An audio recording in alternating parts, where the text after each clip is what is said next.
found myself surrounded by a monochrome world with limited opportunities.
Quitting my day job and starting my life as a writer was a tremendous risk. It was a fool's leap, a shot in the dark. But anything of any value in our lives, whether that be a career, a work of art, a relationship, will always start with such a leap. And in order to be able to make it, you have to put aside the fear of failing and the desire of succeeding. You have to do these things completely purely, without fear, without desire. Because things that we do without lust of result are the purest actions that we should ever take.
Good evening, London. It's 9 o'clock, and this is the voice of fate, broadcasting on 275 and 285 in the medium wave.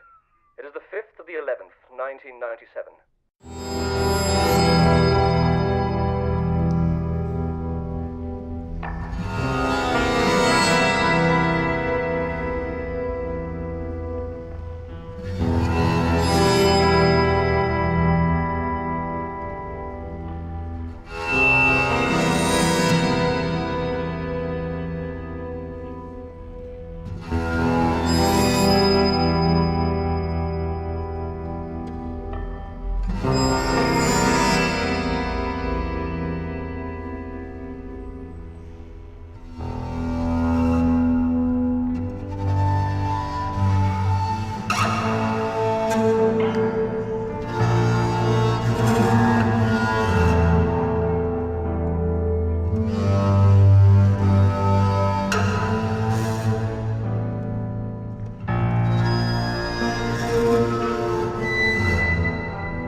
This city is afraid of me. I have seen its true face. Streets are extended gutters, and the gutters are full of blood, and when the drains finally scab over, all the vermin will drown. The accumulated filth of all their sex and murder will foam up about their waist, and all the whores and politicians will look up and shout, "Save us!" And I'll look down and whisper, "No."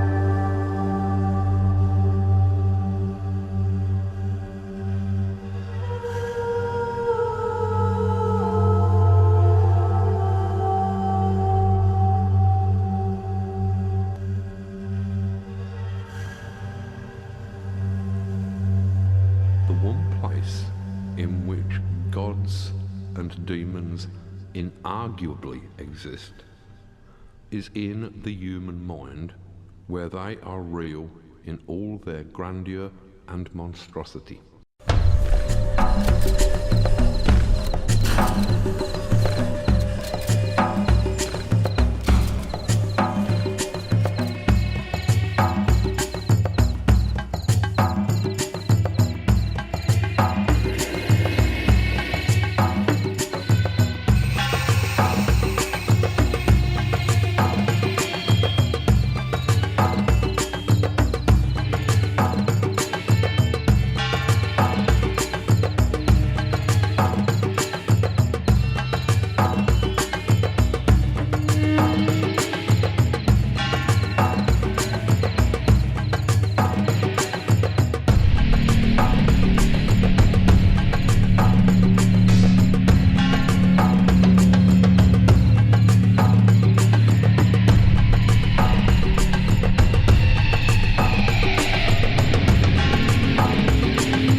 History is a heat. I believe that our culture is turning to steam.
Sunday school is a place for fools. It's hot in hell, but the devil's cool. Don't keep Satan waiting. Don't keep Satan waiting. So don't just sit there, join the club. Sell your soul to Beelzebub.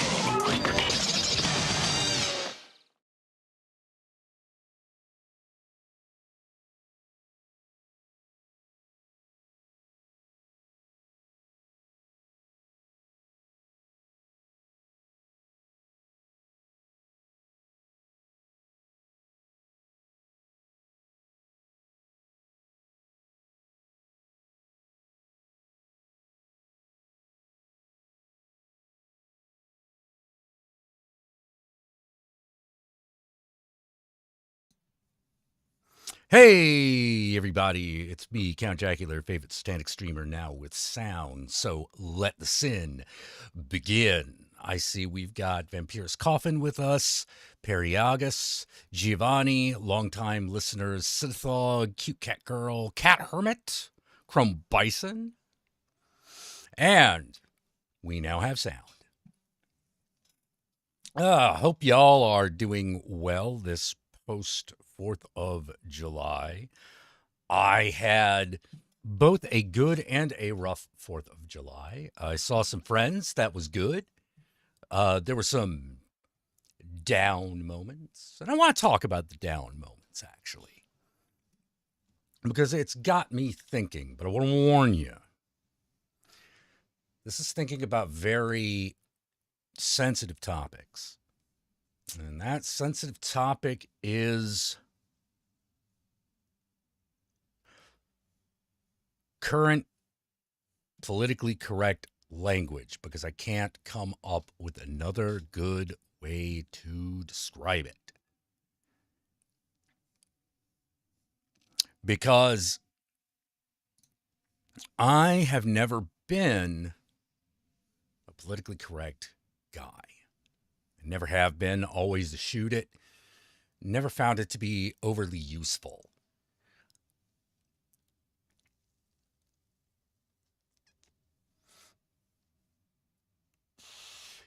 But it was never really a problem.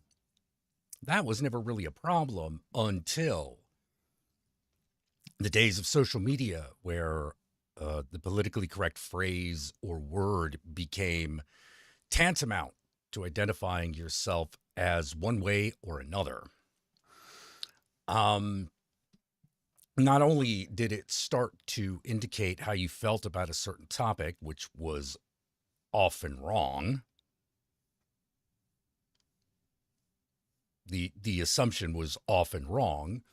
It also carried over into whether or not you were a good person rather than a polite person.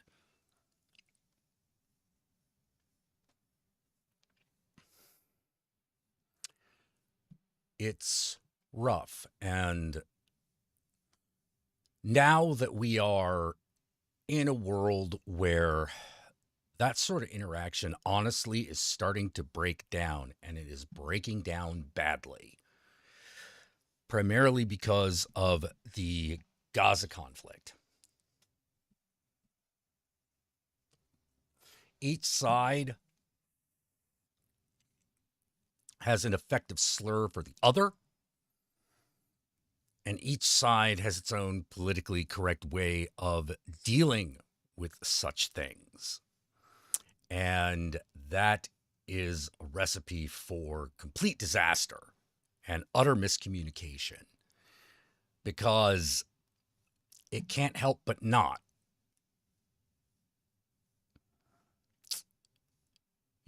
Do you support Israel? You're a Zionist. That's not good, because that's Nazi adjacent talk. That's a Nazi adjacent word to say Zionist. So no good. And if you're for Palestine, you're an anti-Zionist, which is also Nazi adjacent words. So it's bad. It's bad. And that's why everyone's getting so angry. And the protests are so vociferous. Before, everyone knew what everyone was talking about. But in this one, no, nobody knows what anyone's talking about.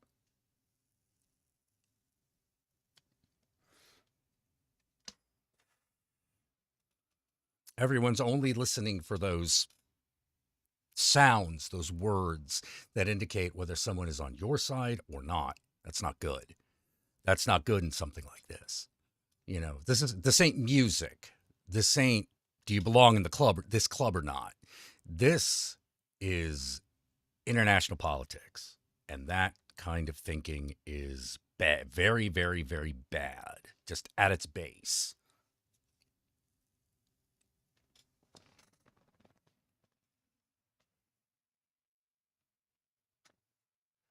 Just doing it already creates problems.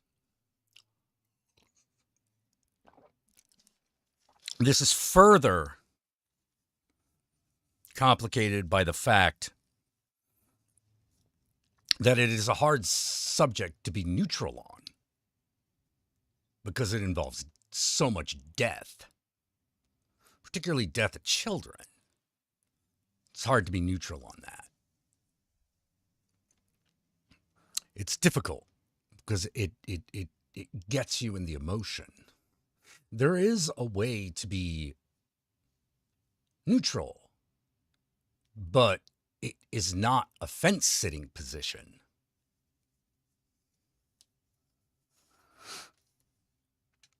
That's where I notice people get tripped up, when the neutral position is not a fence-sitting position. When the neutral position is a recontextualization.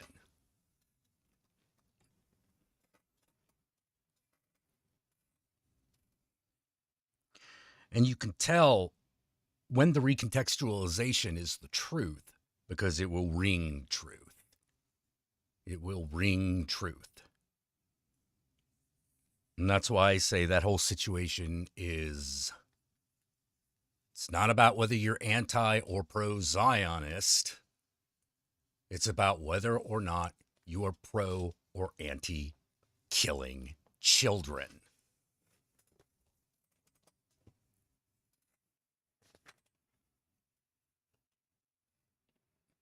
Because I'm going to bet, I will bet money that the majority of people are really arguing over whether or not they support Israel. But what they really care about, because what they really care about is whether or not children are dying. That's what most people really care about. And once you get on that, it becomes very clear, but that is a neutral position in the current argument. Not because it fits, but because it is a recontextualization of the conflict.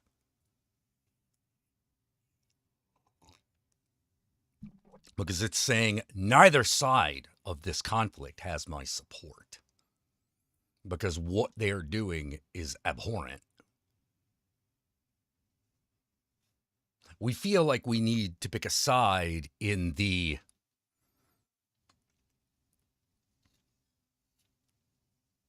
inefficiently killing children party versus the efficiently killing children party.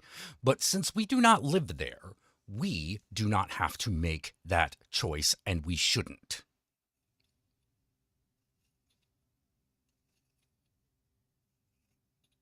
We should not.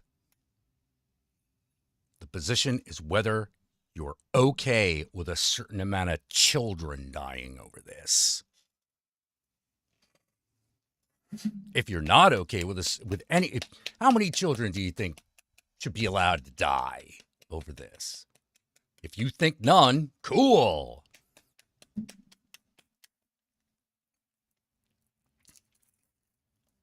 Now all you got to do is stay out of the nationalist argument.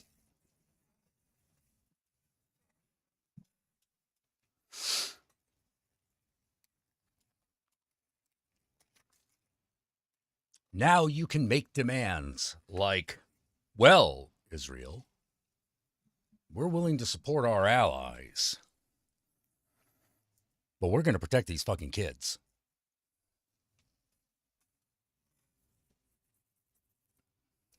So, if you want our support in the war against Hamas, we're setting some ground rules for our support.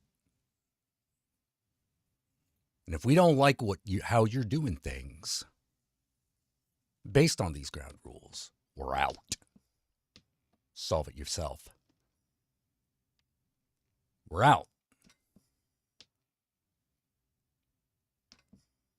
Maybe we end up allies again. Maybe we end up enemies.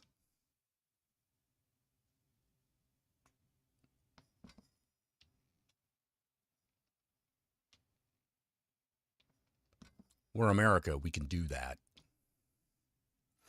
Now, that still will not lead to the most enviable outcome.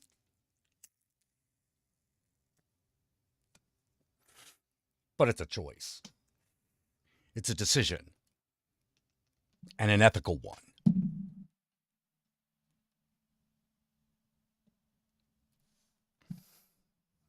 Yeah. I agree. Israel needs to be okay with the Palestinians being there. They need to be full citizens. They can't just be moved around anymore.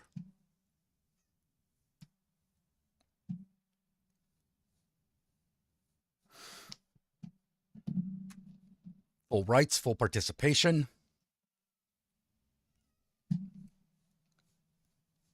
And that's the way we do it. Too bad.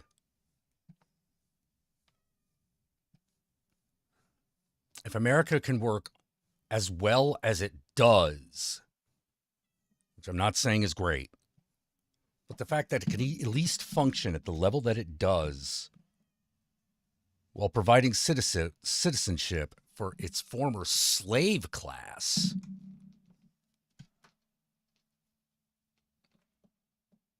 Israel can survive and do the same.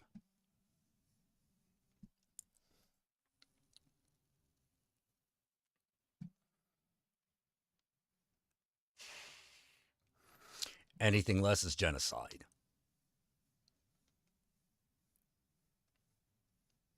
And I am fully against genocide.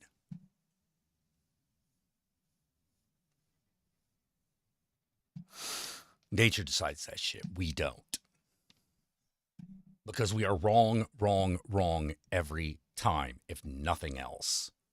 Even if you remove the ethical and moral problem of such an act, we tend to be wrong.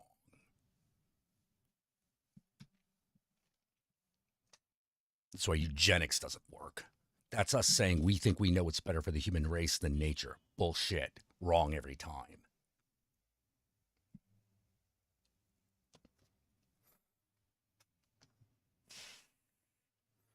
Hell,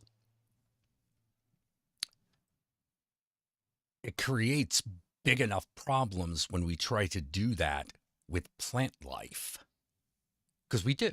We do it with plant life. It always has an unintended consequence. Always, always, always.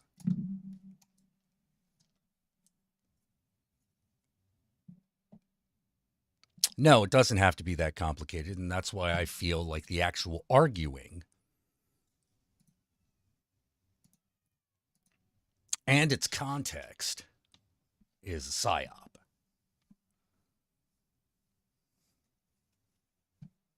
I actually believe it is. Because what we're actually arguing about is the hot button phrases.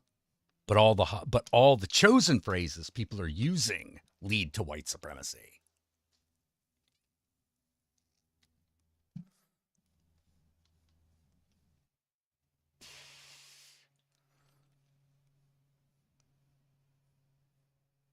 Aren't vaccines us thinking we know better than nature? No. No, it isn't. Vaccines use nature.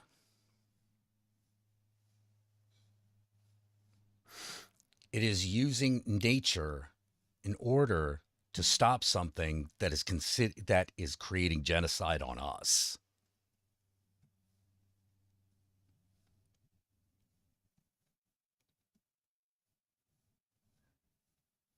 Disease.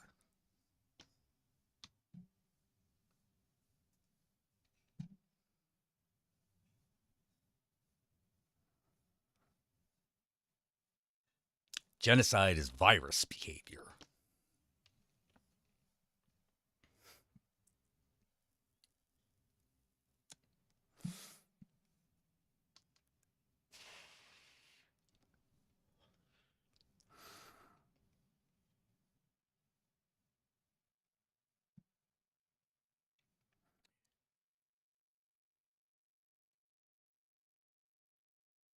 Yeah, the actual practical solution to the issue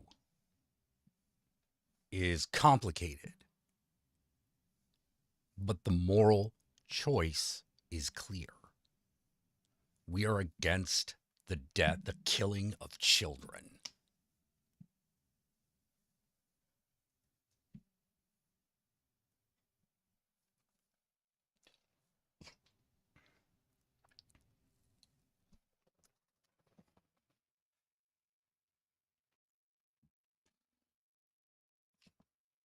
You don't live in Israel. Anything more than that is just noise getting in the way.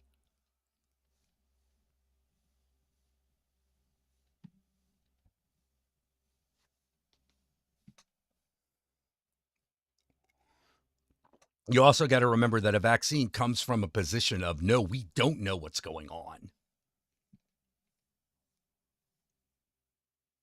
We don't know what the solution, and we don't know what the solution is.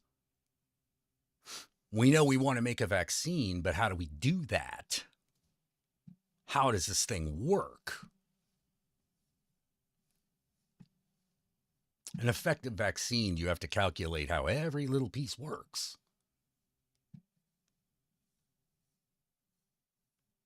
And you have to do it in a way that saves human lives, possibly even animal lives.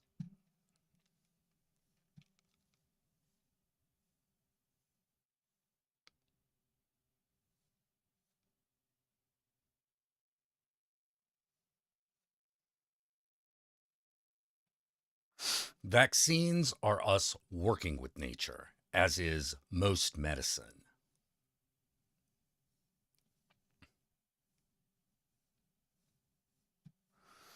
Leave it to America to politicize killing children. I'm going to be honest, man. There is no fucking world that I can think of where the killing of children is not a political issue. Or shouldn't be. It should be a political issue. The killing of children should be a political issue.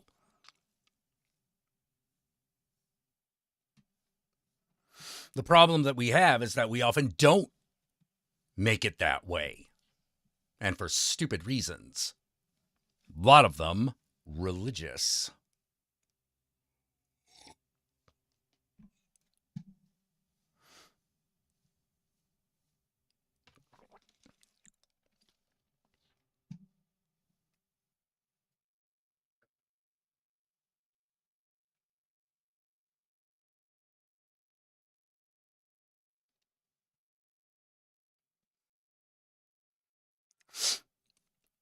I would be perfectly fine having Palestinian refugees in America.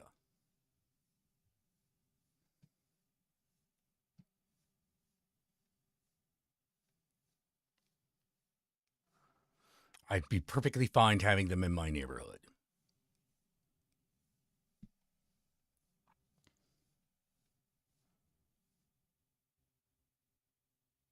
If I could, I would let them into my home.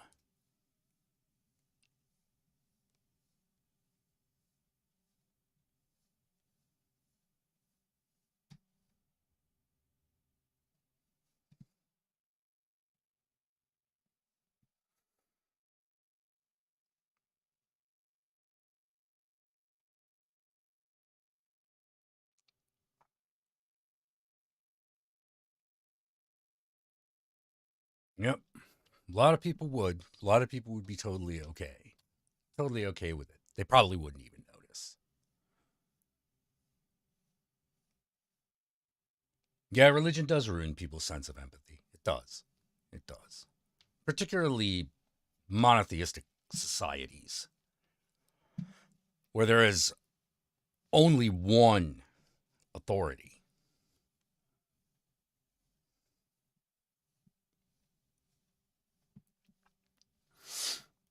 That's the problem of monotheism, one authority.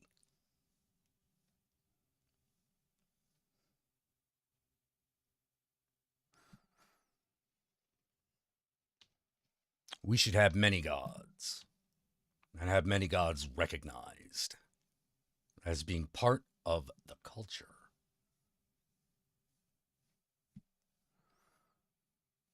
Especially now that the Christians want and are making this more and more their country exclusively, which is not going to go well. It's not even going to go well for them.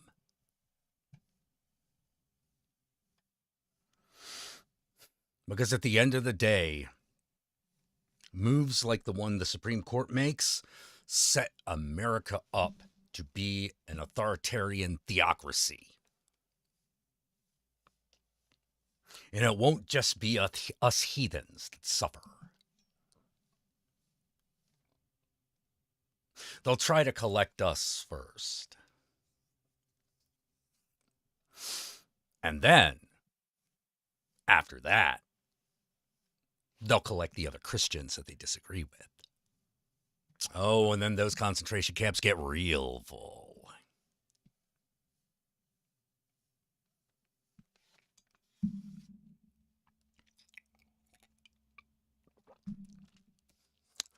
And it will become an authoritarian theocracy if it continues to go in this direction, because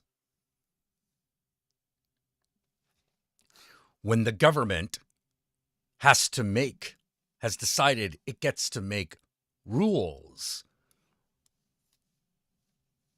on religion, it becomes one in and of itself. It becomes one in and of itself. So the Christians in the government, whatever they are or end up being, that's the rule of the day. Not what's in the Bible. Not even what's taught at your individual church. What they say. Because you have given them religious authority.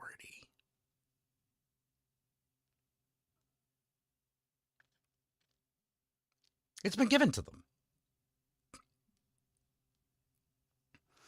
You have given them religious authority, and so now they're religious authorities. And they will become one in and of themselves.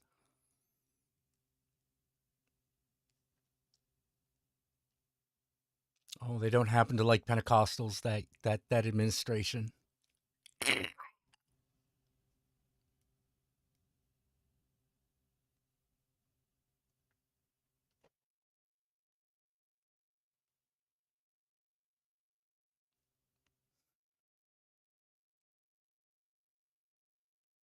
As a Satanist, I'm only a little worried.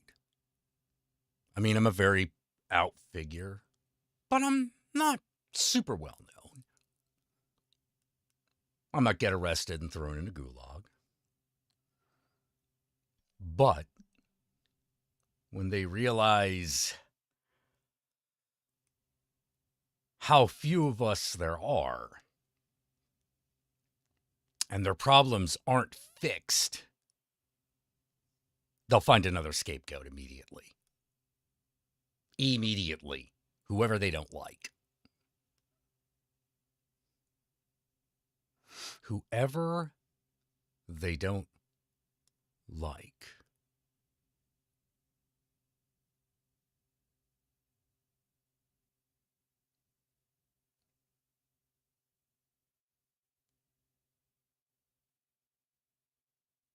Black churches are fucked. They're fucked. Absolutely fucked.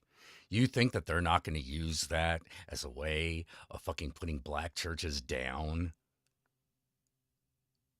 when religion is already so segregated? Bullshit. Bullshit. All it's going to take is a fucking George Floyd and whatever church he followed. Then it begins. Then it begins.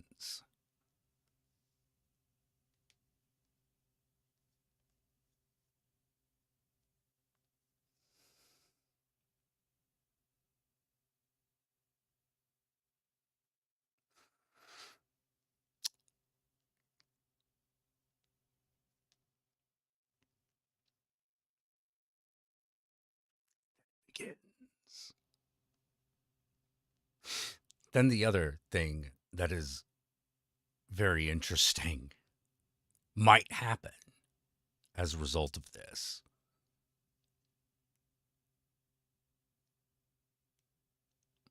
Well, these rulings apply at the federal level. Do they apply at the state level?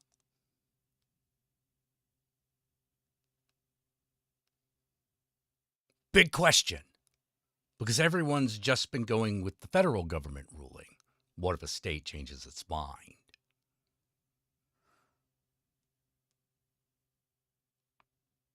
Once shit starts going down,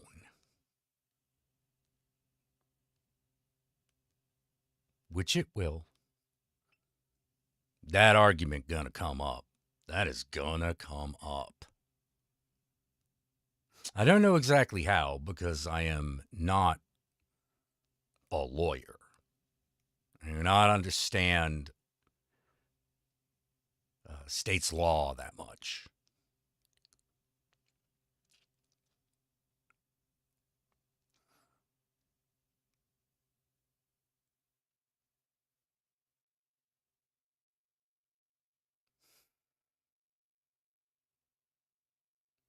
Yeah, I'm kind of with you there, Cashel. I ain't leaving the Pacific Coast. Fuck that.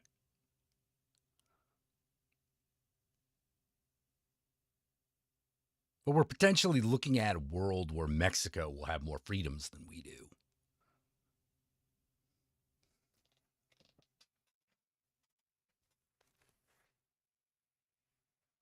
Ain't that a bitch?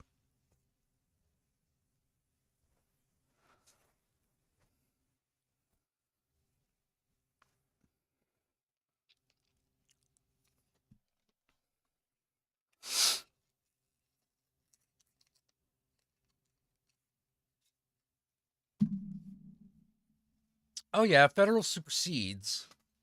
But in what cases? But in what cases?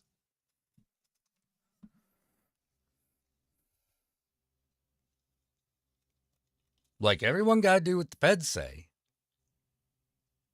But does that apply?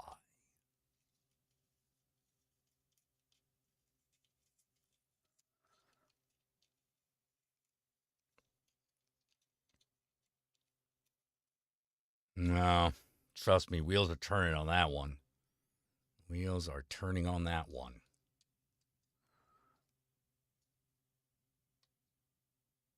Well, I don't know what Ghost of the Shell said about America, so I'm not sure if I can answer that question.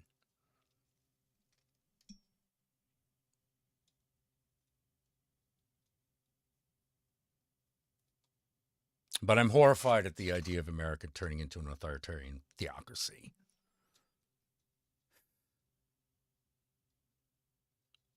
Which now it has the absolute possibility of becoming. That is now on the table. That card is now on the table and in play.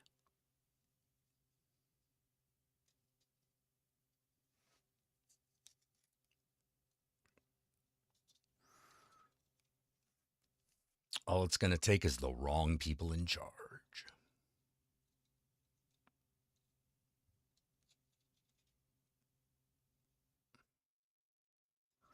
Because now they can just wait for the next Republican administration.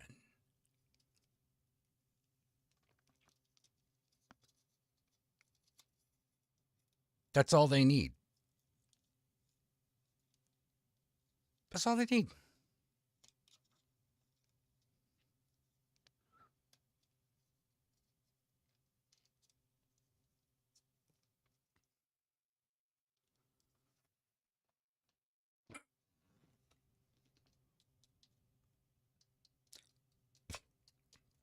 Russo America. Oh, man. That's a thought.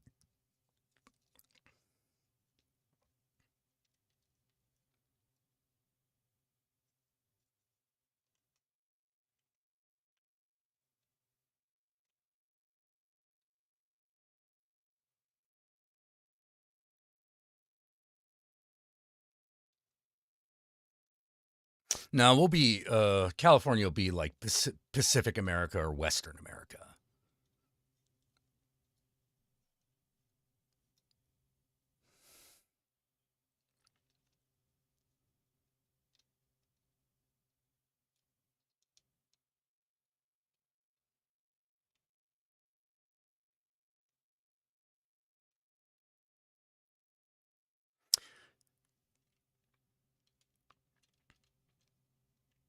West Coast will not become Russo America. It'll be the South. The South and some of the Midwestern states will ally themselves with Russia, not the Pacific states. They have no reason to. They have no desire to, nor a reason to. Whereas a lot of southern states right now, they have the desire and the reason. It's not a good one, but it's there.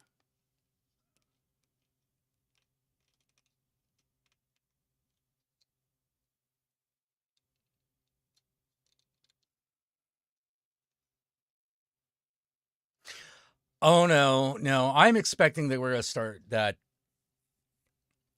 I'm expecting that there will be like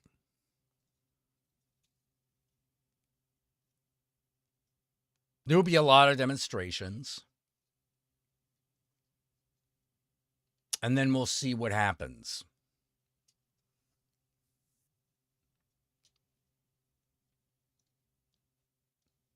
Because here's what has to happen. There has to be a huge demonstration.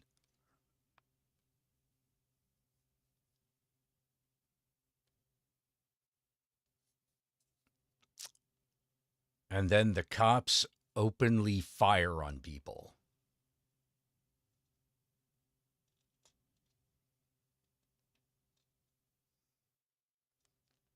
At that point, it's on.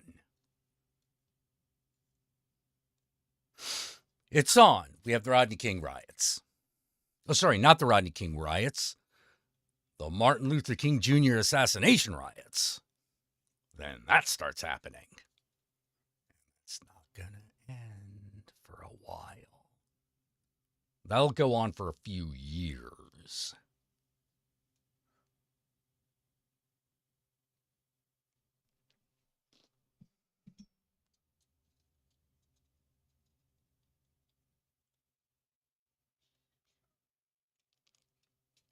Now, California is not likely to ally with Russia at all. That is not likely to happen.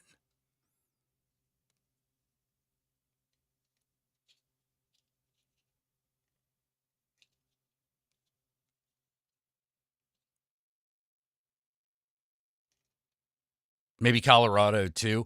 They would have to.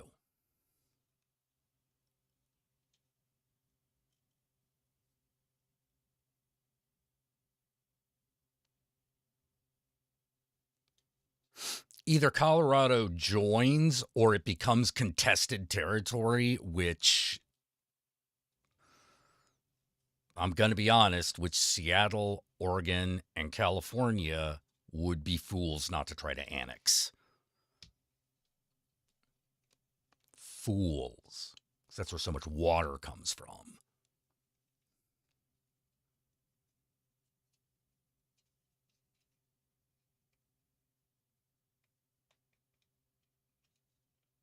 If Colorado doesn't want to join the Pacific States in a situation like that, it is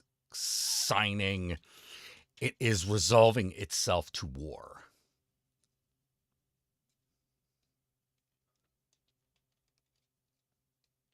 Probably more like resigning itself to war, consigning itself to war. How badly is U.S. military fracture? That's really going to depend. See, that's the big thing. That's the big question.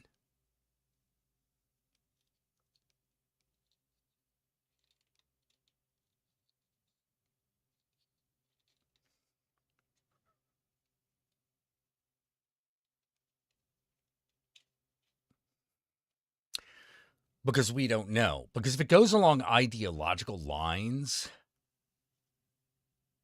then it's everywhere all at once.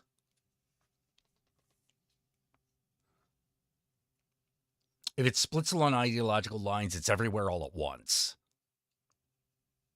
And there's every reason to believe that that would be the line it splits on.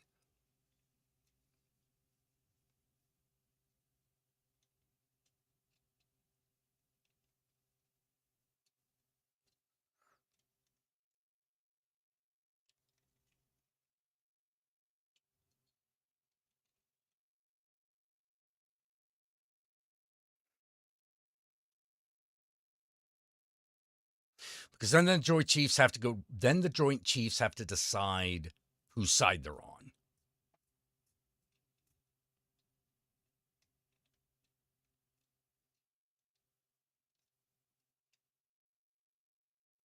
From a strategic standpoint,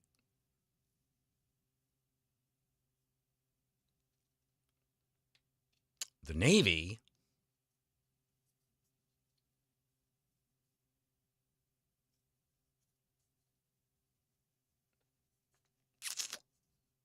officially will be liberal.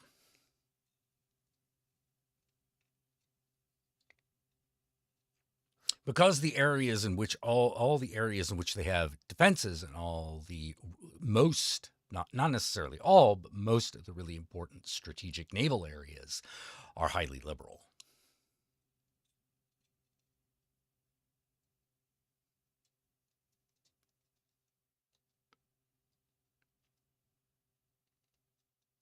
That would be the most likely thing. If they went fascist, that would be disaster. And I'm talking officially. I'm not talking, like the main recognized branch of the armed forces.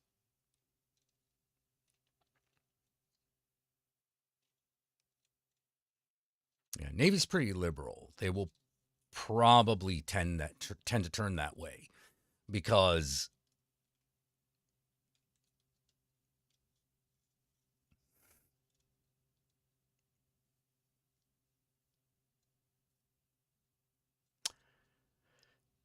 otherwise you're firing missiles on civilian targets because you're the Navy. There's nothing else to hit. Who's your enemy?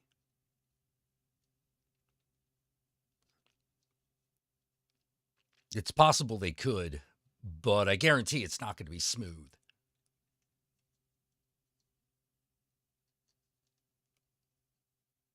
There will be enough people to quit.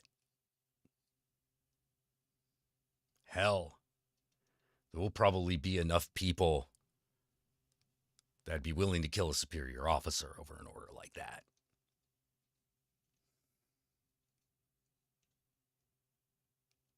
Not going to be easy.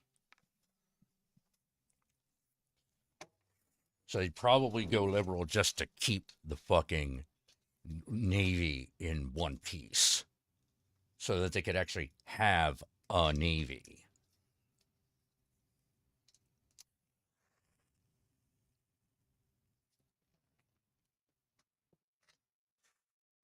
It goes conservative. We don't have an effective Navy anymore.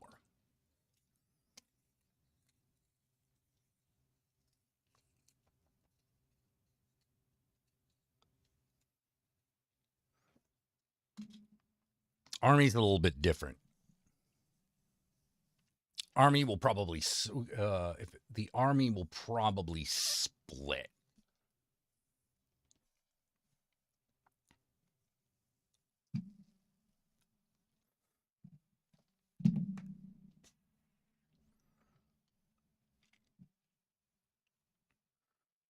There will be a huge internal fight.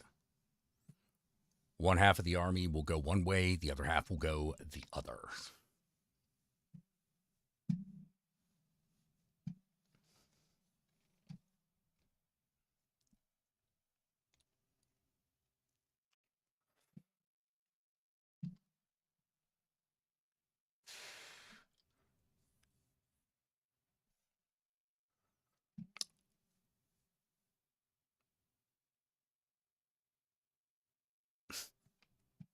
Thinking about the Marines fighting the Army.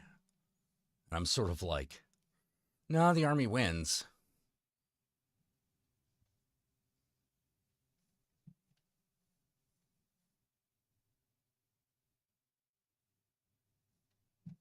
In a straight up fight, which it would have to be because you're fighting infantry.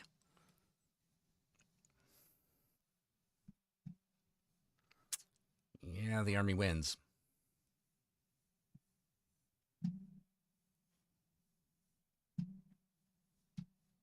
Air Force is going to be an interesting situation.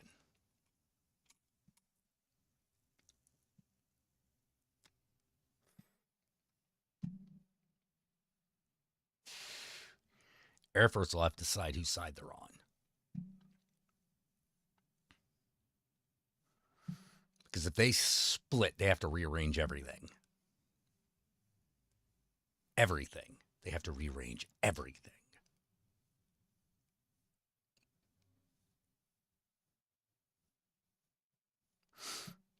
Yeah, no, military coups do not end in more freedoms.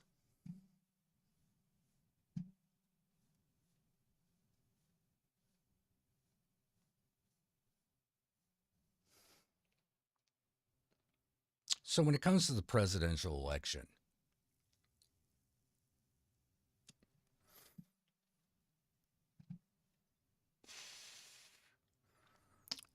look towards the vice president candidates.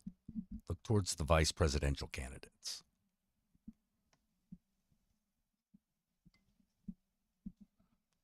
You worried about dying? Stay focused on Kamala Harris.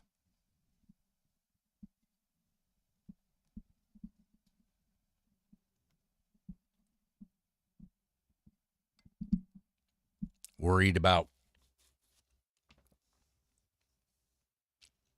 how a conservative regime will continue? Take a look at whoever Trump picks.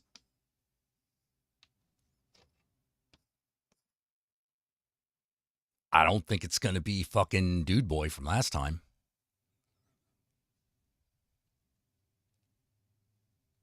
Yeah, the Air Force splits and the Navy becomes the world's largest Air Force. Like, pretty much exactly. Yeah.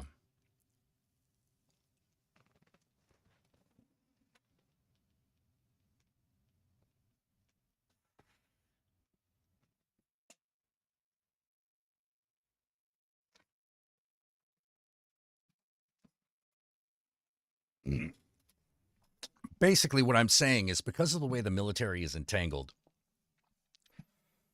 should the military will first have to have a coup against itself. And that means war immediately.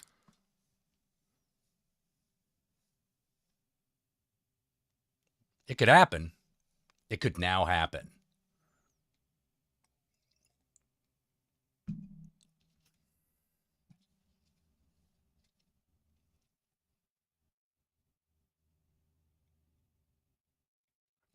They'll fight amongst each other. They'll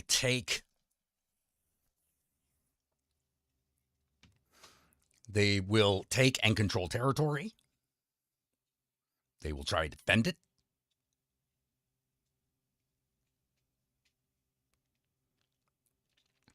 They will try to push the enemy past the line, wherever they decide the line is.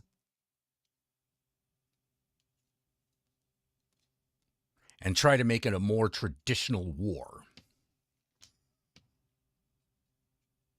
Because of what choices they have.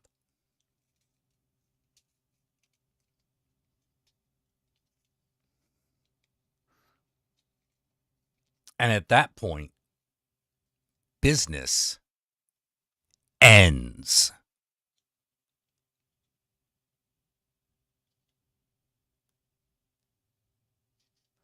It ends.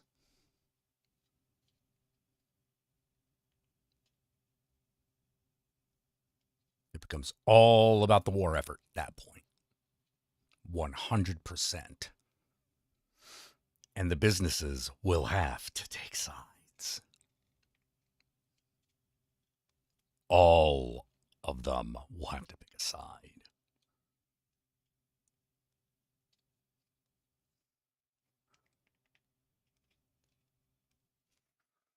Oh, the military? Yeah. The military would just be fighting over territory. Because they'll need, what they'll want is a clear battle line. They want clear battle lines.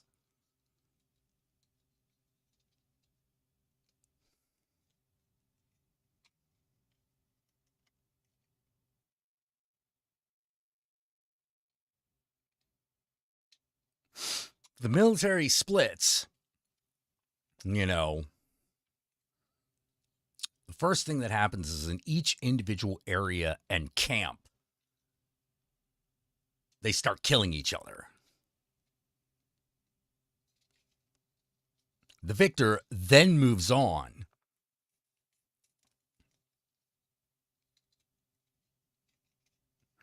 Creates alliances with the factions of other military installations and aids them.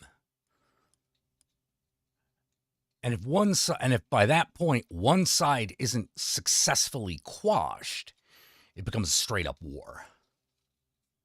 It becomes a much more traditional war at that point.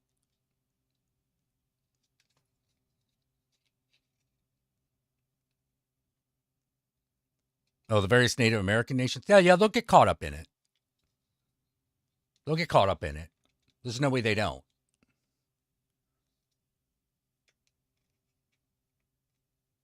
The military is one of the largest employers of Native people. There's no way. There's no way they don't get involved. They'll have to.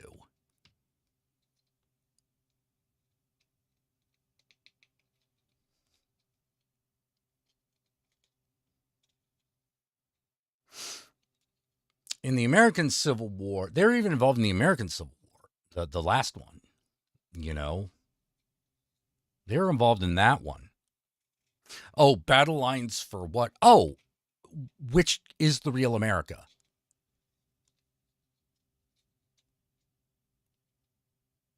Who gets control of Washington?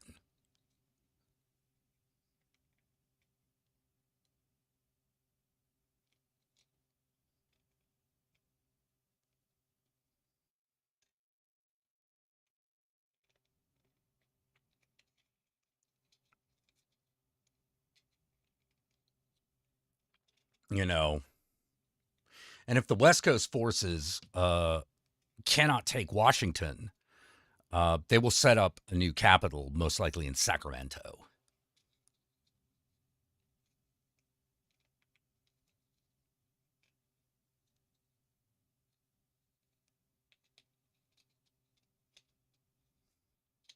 It would be the most likely place for it.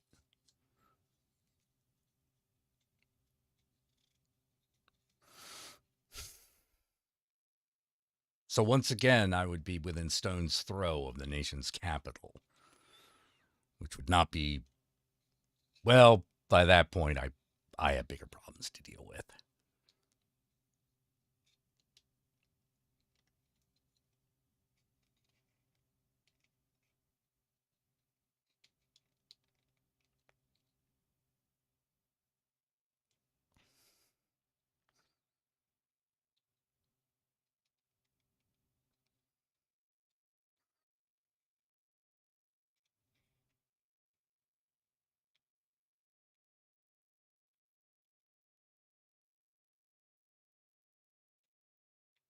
Well, the nuclear arsenal becomes interesting because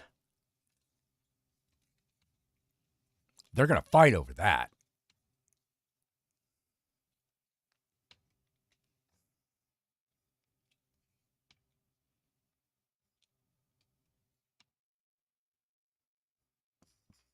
The force that opposes Washington is going to try to cut the president off from the nuclear arsenal immediately.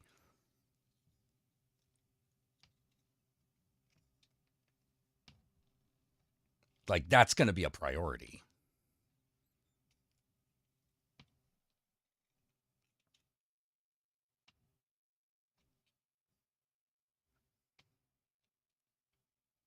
Yeah, it's a big if. It's a big if. But we've taken a tremendous step towards it.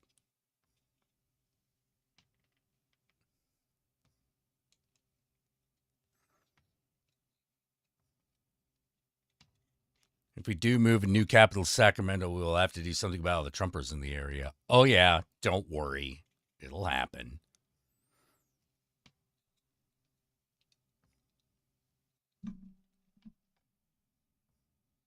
We will, both sides will have political prisoners. Believe it.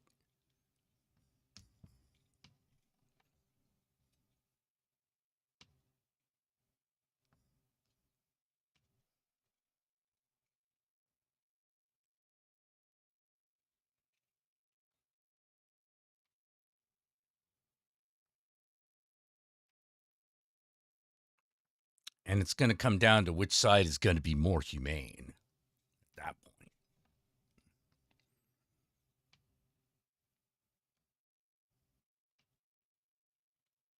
Oh, what would happen? No, they'd round them up, arrest them, put them in camps.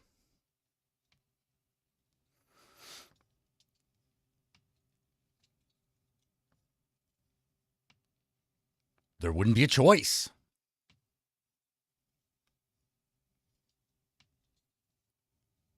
wouldn't have another choice. You would have to do it.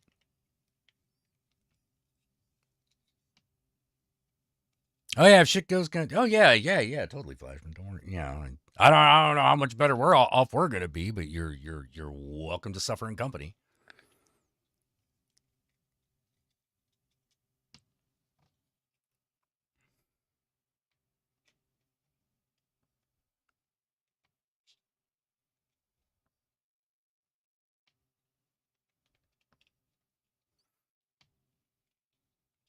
Yeah, this is a tad dramatic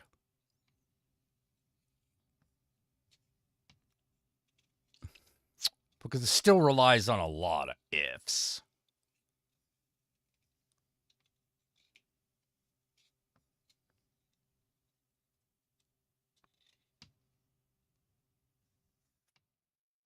Because remember,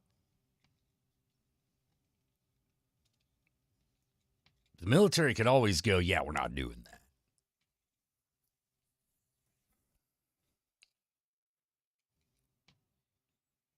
But if enough of the military is loyal to a singular leader, i.e., the executive branch, over the Joint Chiefs, yeah, there's going to be a lot of court martialing at the very least.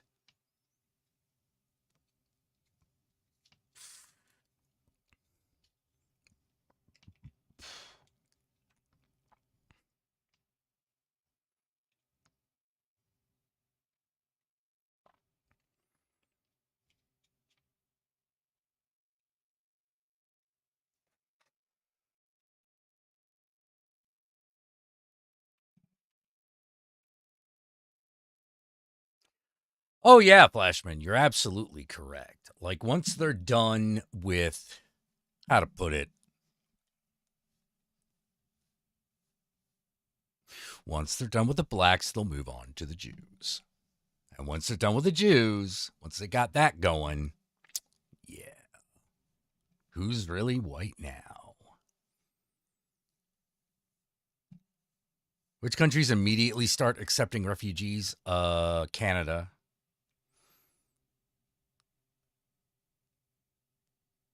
Canada, most likely.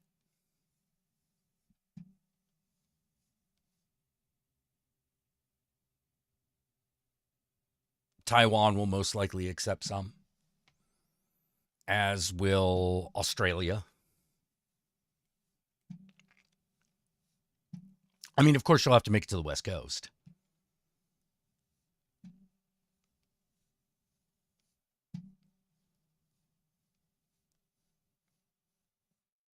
South Korea might take some. Japan, I'm not so sure about.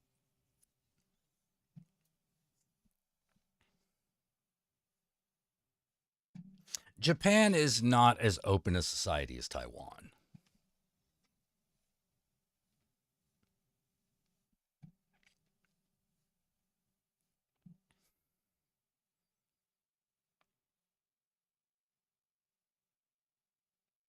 They'll let anyone come and visit, but to stay, I don't know about that one. Not if there's a refugee crisis.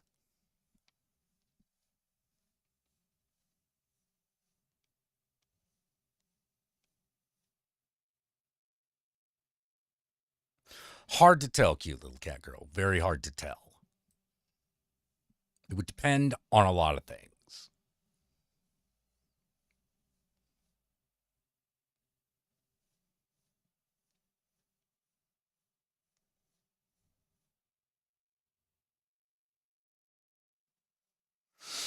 Oh, yeah. Well, like, how to put it, if you made it to Thailand, you're not a refugee, you're an expat.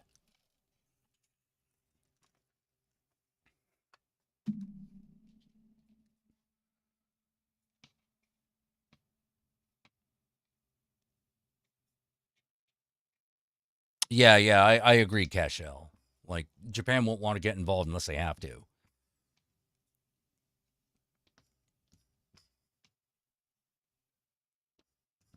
What would those things be? Couldn't even begin to speculate. A change in the executive branch of Canada could affect it. A change in parliament could affect it.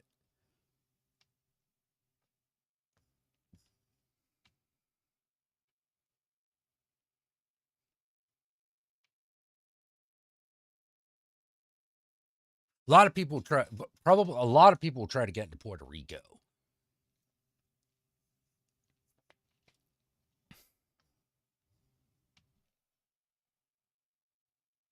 No, a lot of people try to get into Mexico.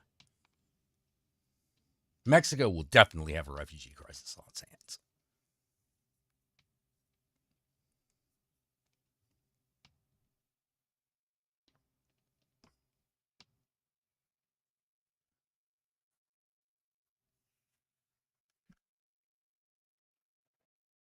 Hawaii will have to will have to heavily regulate who comes in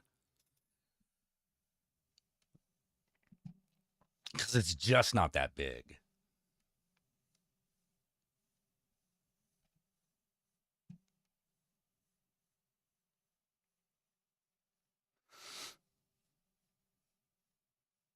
Yeah. Japan has been militarizing more, but it's they don't even got what Taiwan got.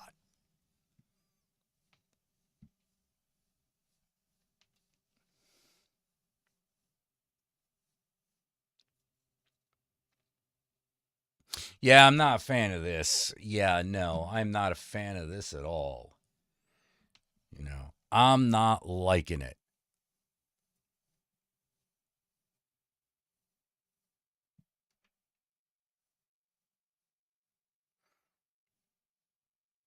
Yeah. Vampires Coffins, I take it you're Latina?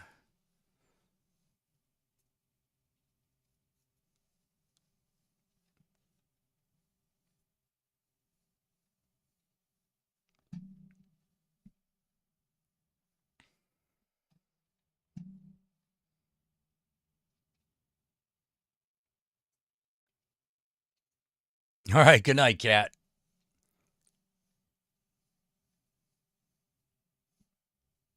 Yeah, I know it's rough.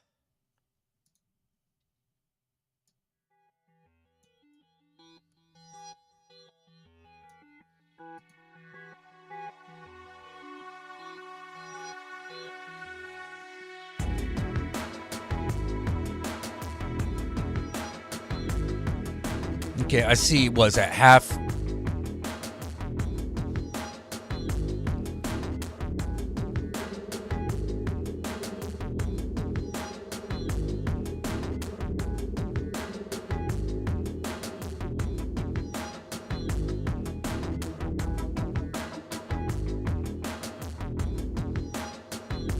Okay, half Puerto Rican. I don't recognize the other one though.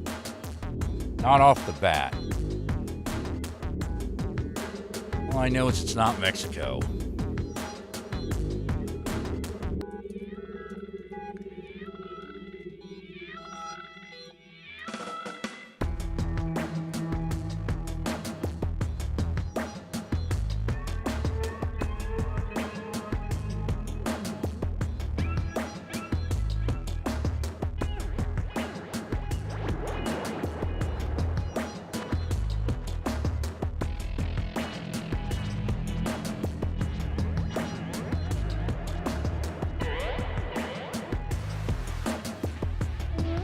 Oh, Haitian.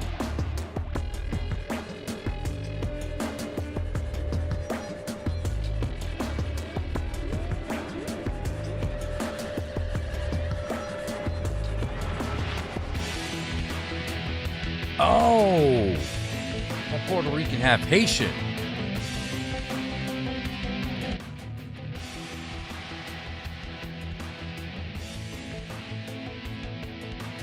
I never think of Haitians getting into Texas. You know what I mean? I don't know why. It's not that far from Puerto Rico. You know.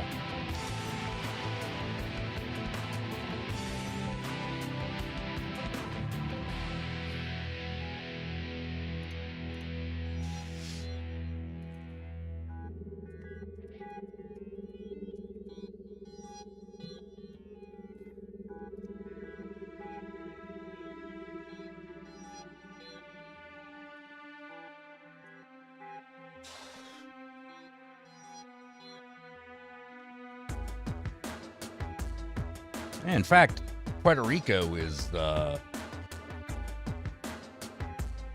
farther away than the Dominican Republic, which, yeah, I don't know what's the name of that island? Does the whole island actually have a name?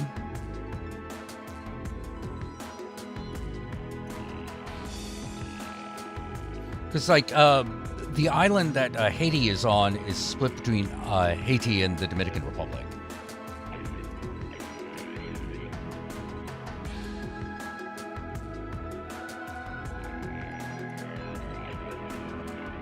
Haitians got into Tijuana. Yeah, but Tijuana is like, that's like closer to California. Now then again, you could hook it to Texas from fucking Tijuana. Yeah.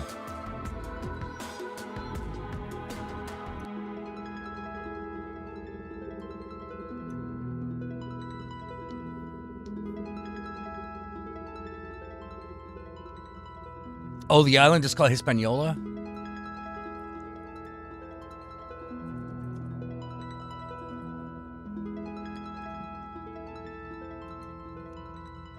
Oh, so it is.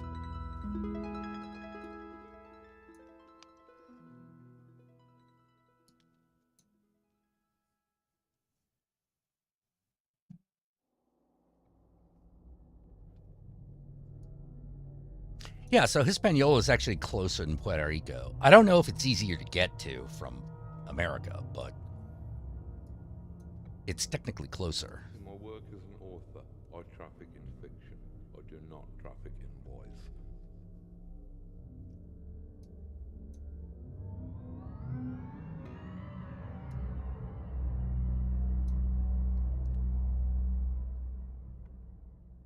What's the Cayman Islands?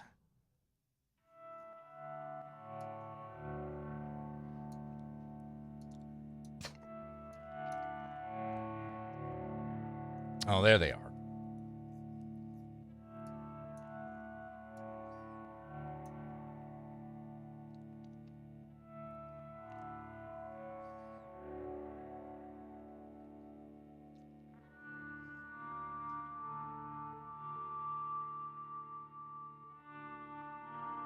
Man, who controls the Bahamas?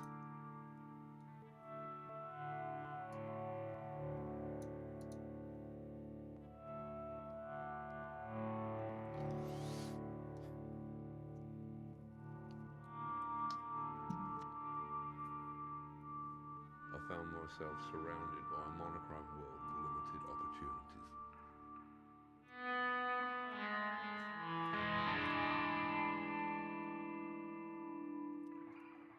Man. But yeah. So you live in Texas, but your family comes from Haiti and Puerto Rico. Oh, that's interesting.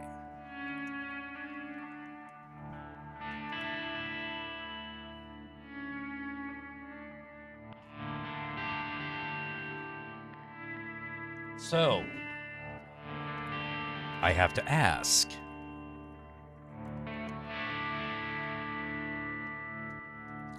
Is your family Christian, or do they have more connections to either Santeria or Voodoo?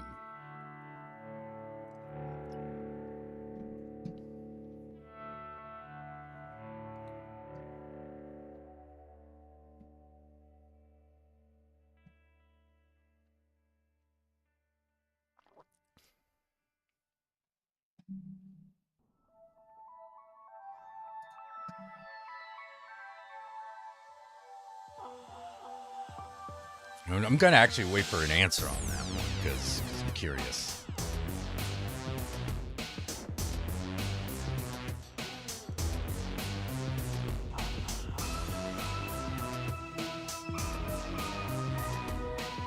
Because I'm conversant in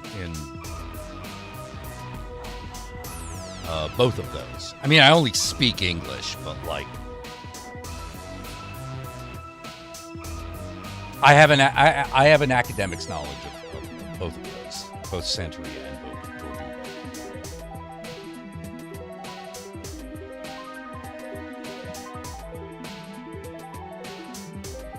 And I am enough of an occultist to respect it.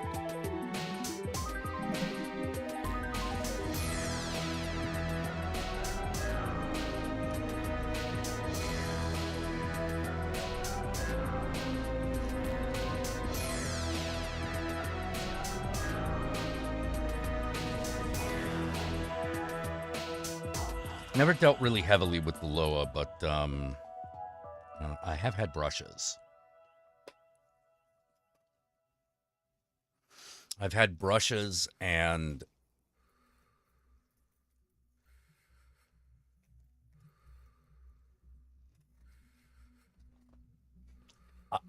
I do not call them. I let them call me.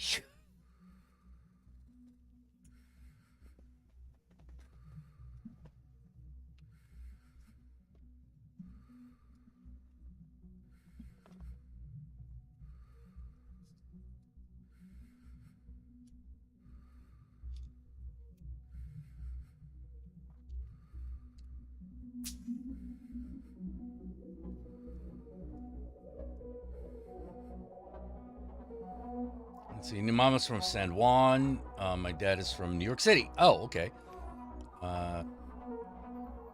Came to New York City in the 60s. Grandmother's still from Haiti, and she has come from the voodoo background. Okay, yeah. She's in Haiti. She's from Port-au-Prince. She's from Port-au-Prince. Okay. I mean, I could have guessed that since, like, you're in America at the moment.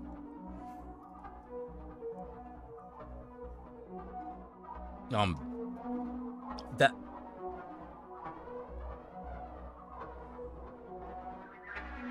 Port-au-Prince is a port town, and port towns tend to. It's easier to move between countries from port towns. Is what I'm saying there.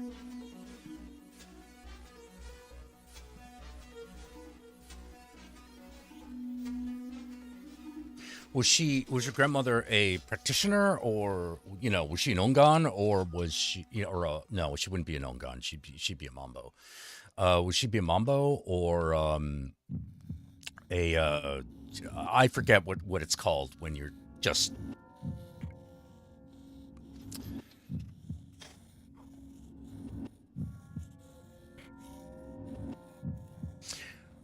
when you're a follower and not like a priest.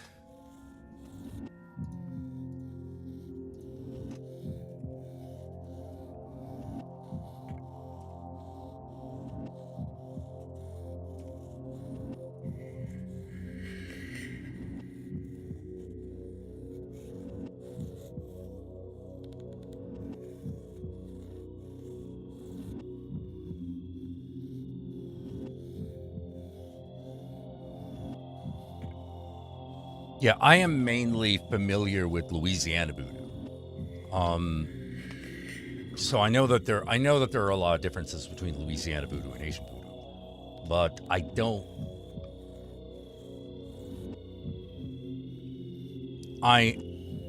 don't know exactly what the differences are. I just know that they exist.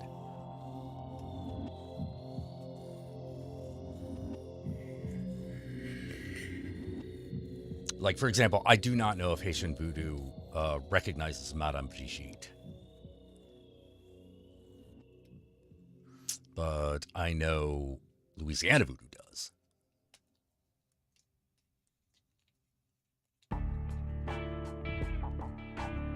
Yeah, she practices that. Oh, okay, so she's like actually like a mambo or a cheval.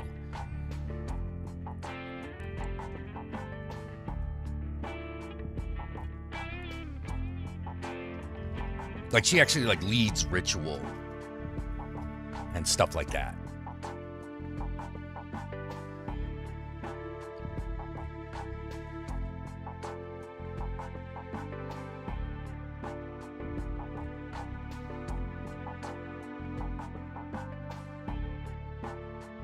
Oh, congratulations on your new floor, cute little cat girl.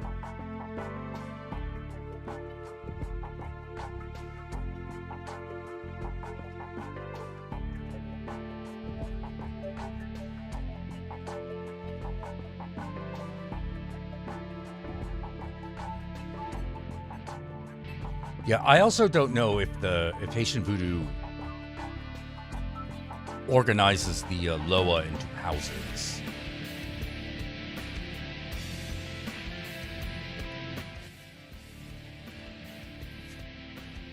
Do they organize the Loa into houses? Or families? Yeah, sometimes they call houses, sometimes they call families, but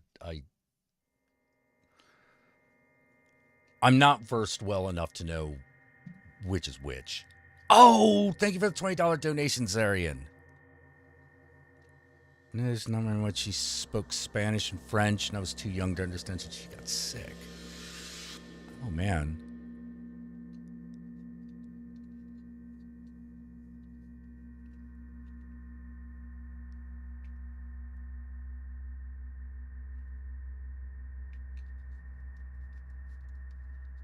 Yeah, that she was with Jack. What you just said. Okay, so she was a mambo. Okay. Ooh. Who was the Loa she dealt with? You know, who were the Loas she dealt with? Like which from which branch, from which house? You know, who was the head of the house that House of Loa that she dealt with?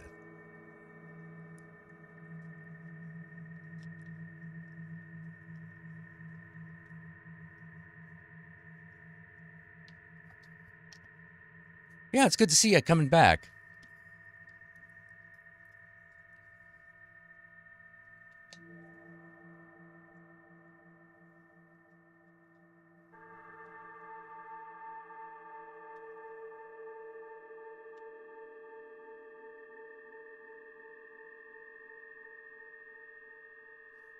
Arrived after Heath Ledger passed away. Oh, geez. Yeah, I bet that her grandma was a mambo. She would have been like, probably would have been the center of the family community. You know, center of the family, you know. That you don't know, to be honest? Yeah. Okay. You know. Quitting my day job. Do you remember the imagery that was around her house? Was it, you know, which saints were hanging around her place? With pictures of which saints hung around her place? I really appreciate that, Zarian, by the way. Let's go. I'll give it Zarian a Hail Satan. Hail Satan, Zarian. Hail Satan. You have to do these things completely purely, without fear, without desire. Because things that we do without lust of result are the purest actions that we should ever take.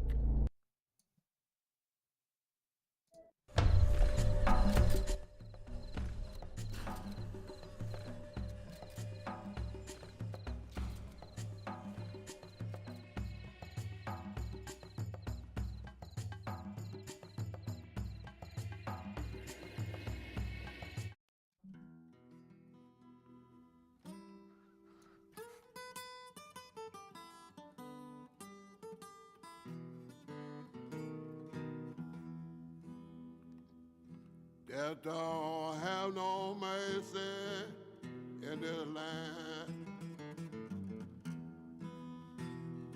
Death don't have no mercy in this land.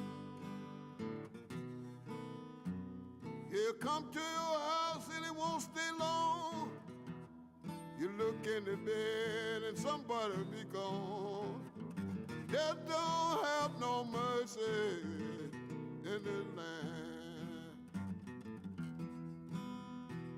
Well, death will Oh, come in Haiti, they're divided into nations.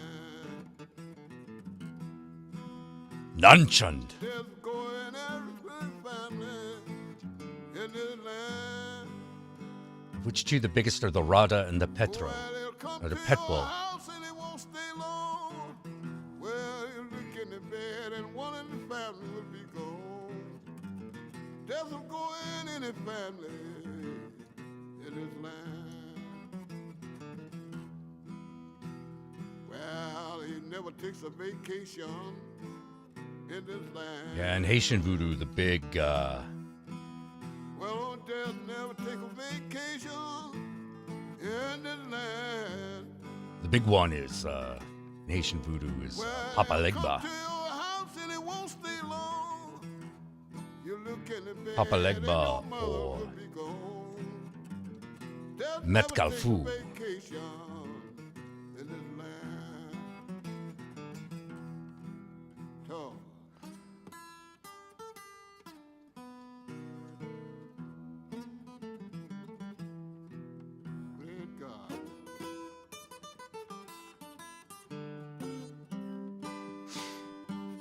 Yeah, so you got the nations. Oh. But the family of Baron Samedi is different. He is a family. The Gide. Well, there's a leader standing and crying in the land. Well, he'll come to your house and it won't stay long. You look in the bed and leave, somebody will be gone. There's a leader standing crying in the land. Oh, there's always in a hurry in the land.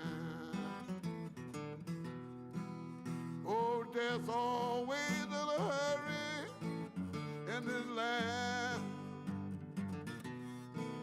Well, he'll come to your house and he won't stay long. You look in the bed and your mother will be gone. There's always in a hurry in this land.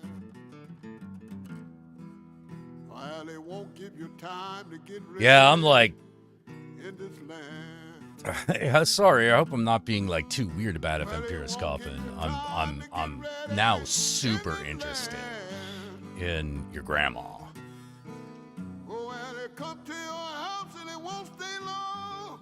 Well, you look in the bed and somebody'll be gone. That won't give you time to get ready in this land. Make your last talk.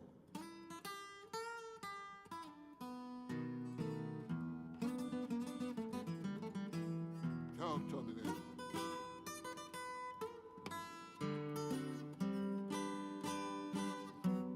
Talk to me then.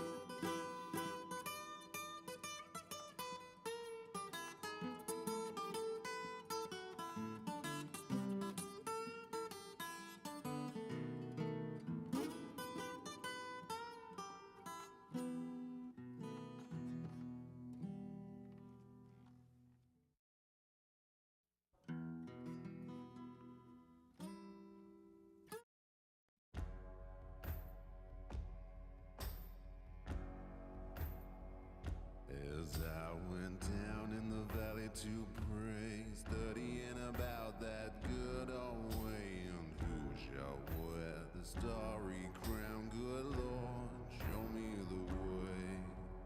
Oh, fathers, let's go down, come on down.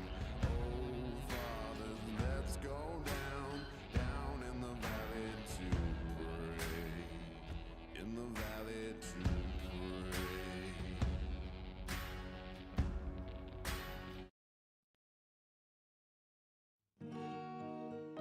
I love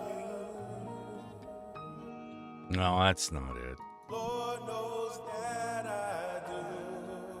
There we go. I was born for the road.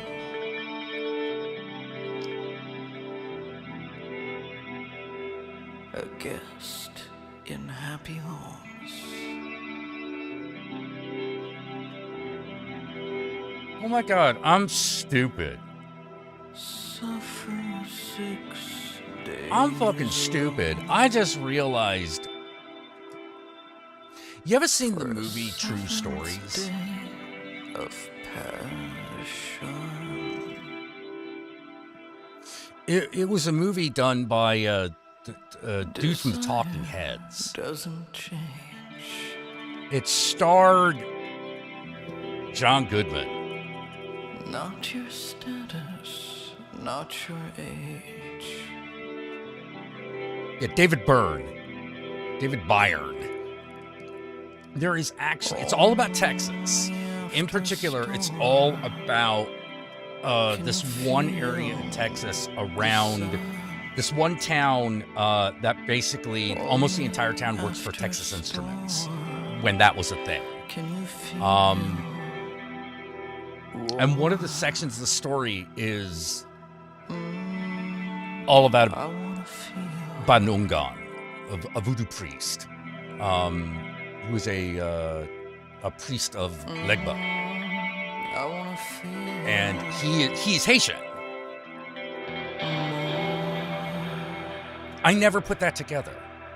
I never put it together that the Haitian community in Texas was a thing.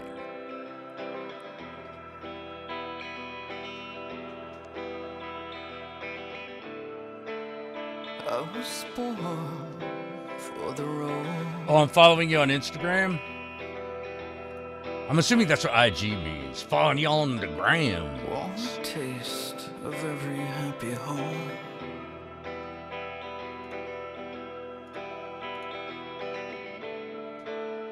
Gotta spend 6 days alone.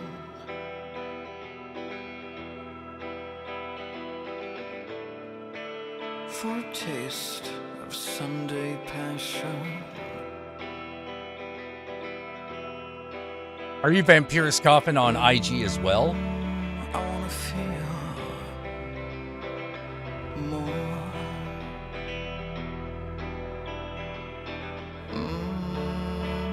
I wanna feel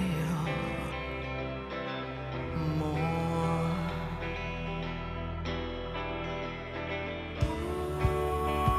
I wanna feel more.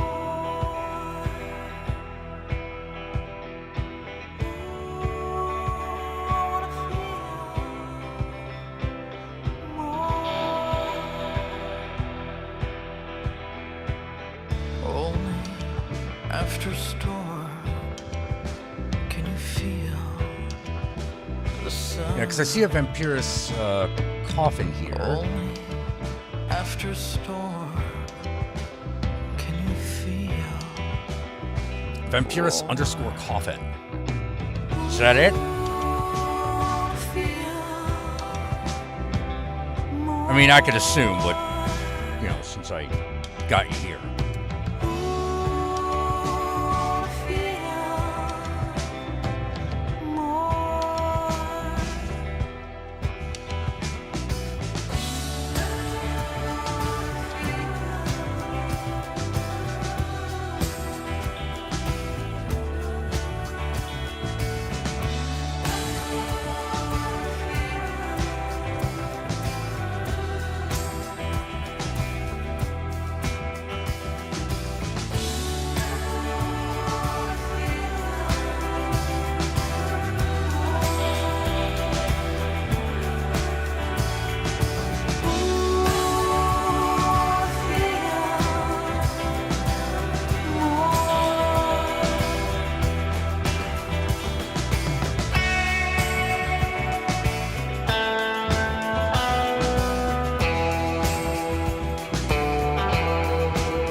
Yeah, I think I'm waiting for the chat to catch up with the stream at this point.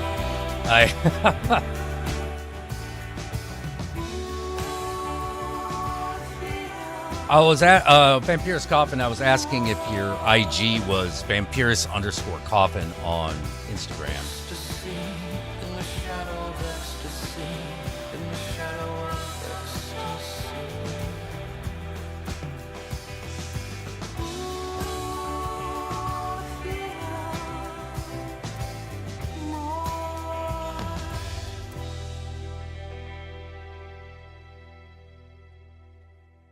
Oh, you want Southern whiskey vibes? I got a song for you.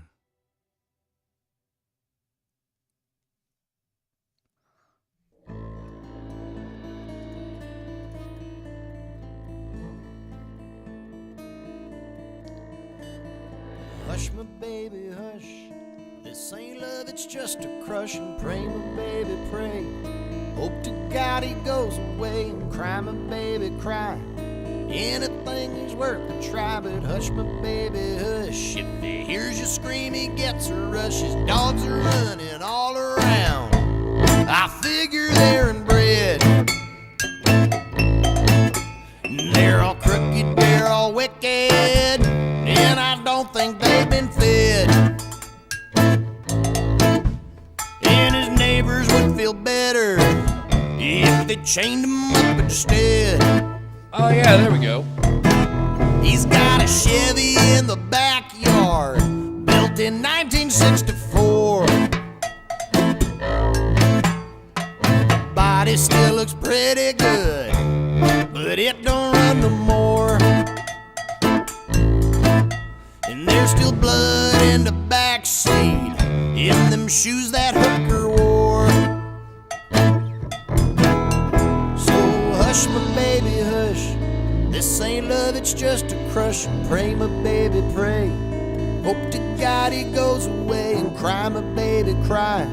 Anything I actually is worth thought a that try, if they but ever hush, my adapted the baby, comic, hush. If Hack you and hear Slash, scream, this he should be the gets a theme rush. song. He lived up in that shack. He never had no name. A roof that needed patching, were nothing in the rain. He kept a sickle by the front door. You said he used for cutting cane. And he grew up on the mountains where all them folks are poor. And then there were the rumors about what he did behind them doors. He never knew his daddy. He went to jail for killing whores. So hush, my baby, hush. This ain't love, it's Or possibly just a crush. Tucker Pray, my Dale baby, too. pray. Oh, yeah, that's been great for Hope Tucker to Dale. God he goes away. And cry, my baby, cry. Anything is worth a try, but hush, my baby, hush. If he hears you scream, he gets a rush.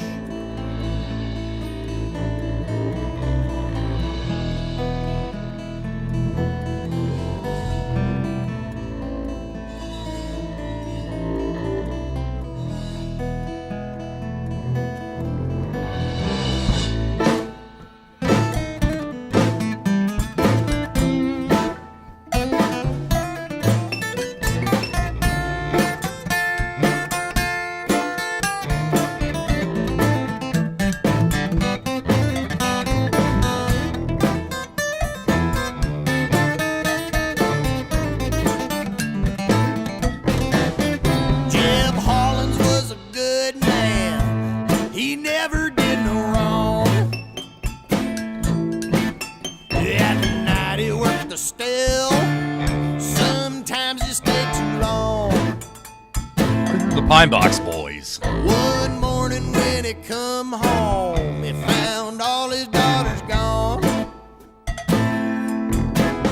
So he went up on a mountain, and he took along his kin, Nebo, Wasco, Sauncey. They were gonna burn the shack down, burn up everything within, Skeeter, Sticker, Skirvis. Yeah, but no one's ever heard from the Hollins clan again. So hush, my baby, hush. This ain't love, it's just a crush. And pray, my baby, pray. Hope to God it goes away and cry. Yeah, one my of the, baby, cry. Anything is worth the try, but hush my baby, hush. If he hears you One of the scream, he sequel gets a rush. games Hush, my baby, that we're hush. If he hears you considering, scream, we're he thinking gets a about rush. Hush, my baby, hush. making in the This ain't Babylon love, it's series just a crush. is a game called Backcountry.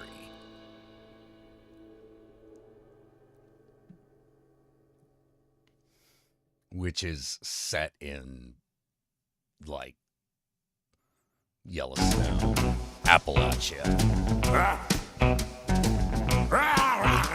Still be a monster. Coming in on a night train with an arm full of boxcars on the wings of a magpie across the This is hooligan Screaming night. Jay Hawkins Busted up a singing chaperone Tom way out Waits. by the Kokomo. Cooked up a mess of mulligans and got into a fight. Whistling past the graveyard, stepping on a crack. He has such a great version of this song. You forget, you assume that he did the original. Ask the Prince of Darkness about the smoke from the stack. Sometimes I kill a jackal and suck out all the blood. Steal myself a station wagon, driving it to the mine. Whistling past the graveyard, stepping on a crack. I'm a mean mother hubba papa, one-eyed Jack. I know you've seen my headlight and the honking of my horn. I'm calling out my bloodhounds, chase the devil out the corn. Last night I cracked the Mississippi, and now it's dry as a bone. I was born in a taxi cab, I ain't never going home. Whistling past the graveyard, stepping on a crack. I'm a mean mother hubba papa, one-eyed Jack. My eyes have seen the glory of the draining of the ditch. I'm coming to Baton Rouge to find myself a witch. I'm gonna switch me a couple of them every time it rains. You gotta see a locomotive, probably think it's a train. Whistling past the graveyard, stepping on a crack. I'm a mean mother hubba papa, one-eyed Jack.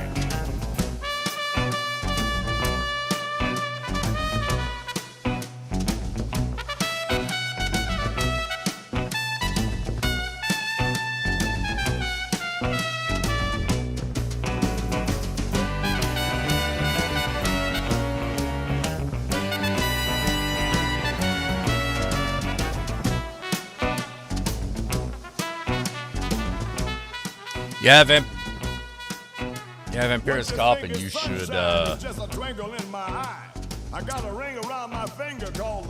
look into get more information on your grandma. I'm betting there's gonna be a lot there. Whistling past the graveyard, stepping on a crack. Mean mother hubba papa, one-eyed Jack. I come in on the night train with an arm full of boxcars. On the wings of a magpie across a hooligan night. I'm gonna tear off a rainbow and wear it for a tie. I never told the truth, so how in the hell did I tell a lie? Whistling past the graveyard, stepping on a crack. I'm a mean mother hubba papa, one-eyed Jack. I got Vampiriscope. Why I ask you? You look like you might.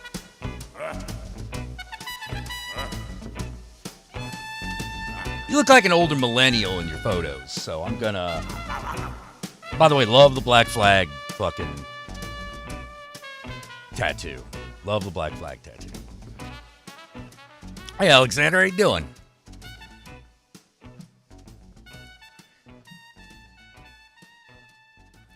Do you remember a comic called Faust, Love of the Damned? I know you may have heard of the movie, but you ever see the comic?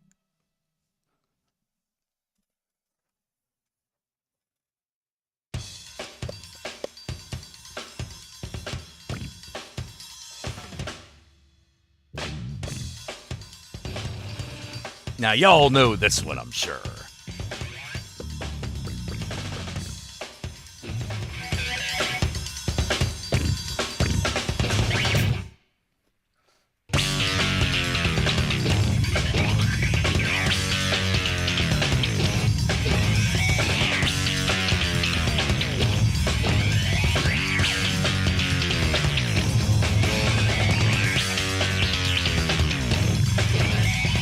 Yeah, man. Fucking do some research on your grandma. Tell me what you find. I'm so curious.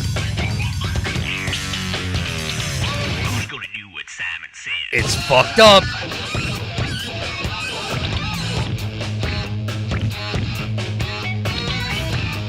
It's 80s comic style. Oh, God. It's 80s comic style sex and violence coming at you through the underground.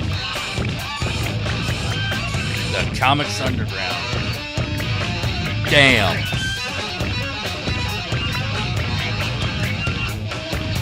The amount of violence and sex in fucking Faust makes fucking Judge Dredd look like it's planned.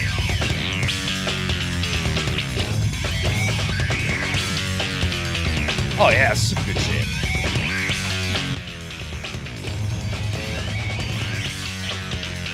A buddy of mine is friends with Tim Vigil, the artist.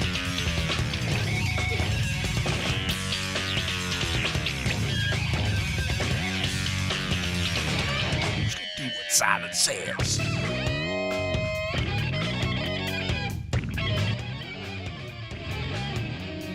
Oh man. Faust and Uzumaki are two very different types of fucked up. Like, Uzumaki is like the creeping dread. Faust is orgasmic sex and violence. No, it made all the other comics look like they were playing.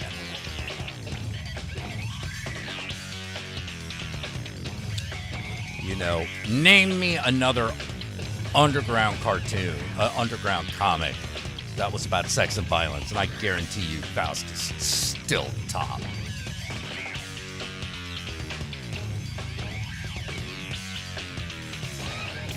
Yeah, that's right. Yeah, Alexander, you got it. You got it. Les Claypool.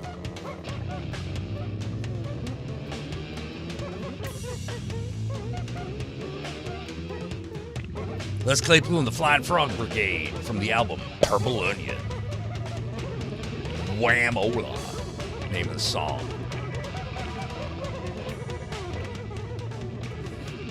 I got to hear Les Claypool do this in concert while I was high on acid.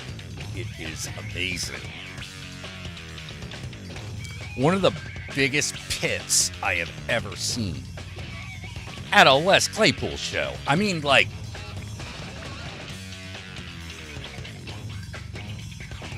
I've gone to harder shows, man, but I've never seen a pit as big as I did at that Les Claypool show. Blew my mind.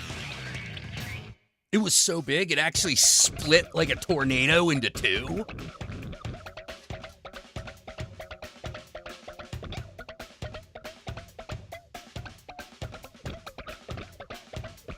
And they were like leaning into the music too, those two different pits. It was weird.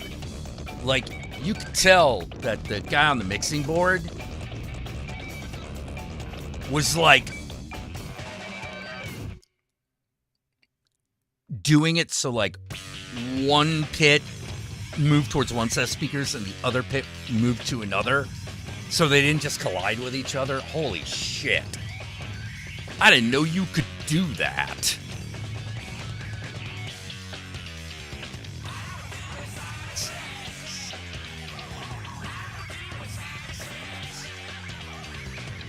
Do what something says. Of course I'll do what something says.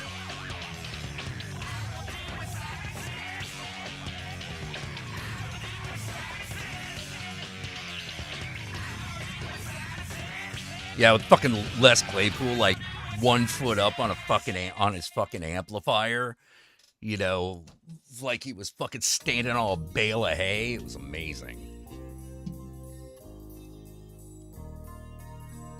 And of course, Concrete Blonde.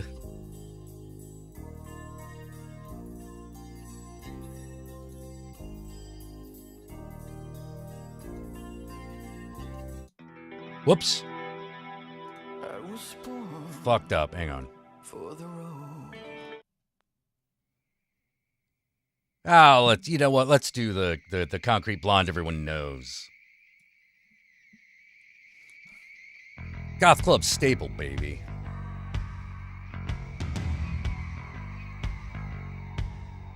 Oh, someone asked me something about Babylon. Got a question for you. In Babylon, did the Nazis ever get mystical powers and create Frankenstein-like creatures? that the people of Babylon had to deal with? Yes. The answer is yes.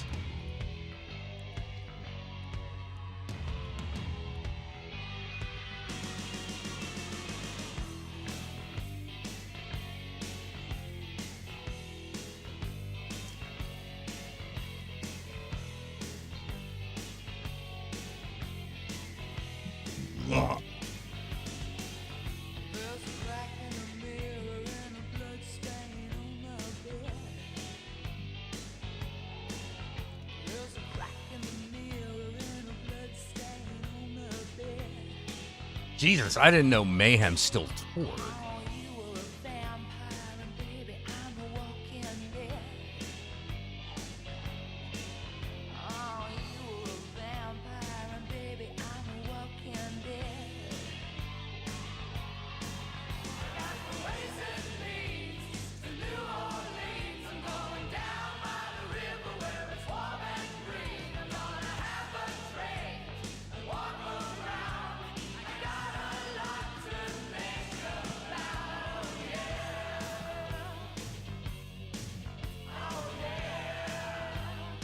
I mean, it probably helps that both Eponymous and are not eponymous. Fucking Erasmus? I don't think that's right either. Fuck, what was his name?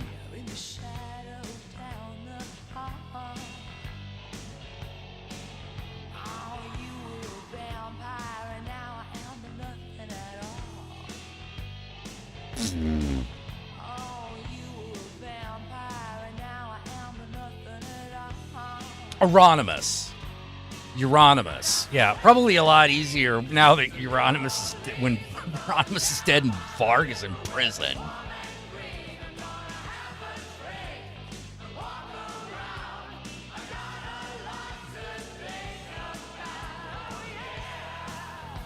Oh, yeah. We're planning out a whole history of the Frankenstein monsters.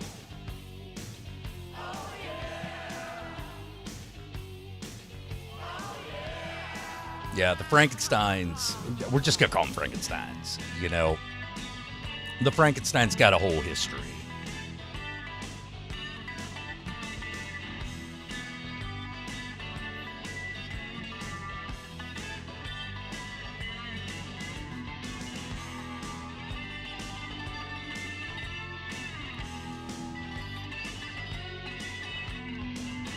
Got a whole fucking history involving two brothers.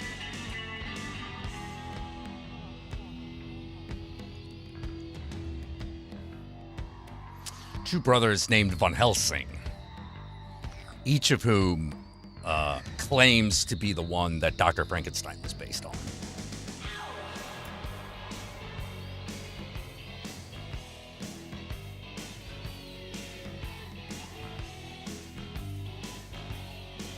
Directed by Maggie Gyllenhaal. Interesting.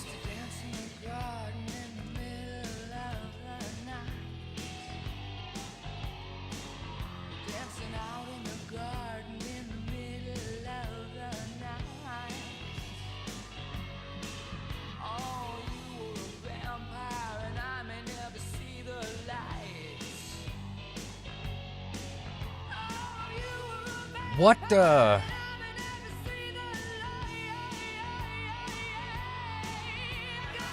has she directed a film before?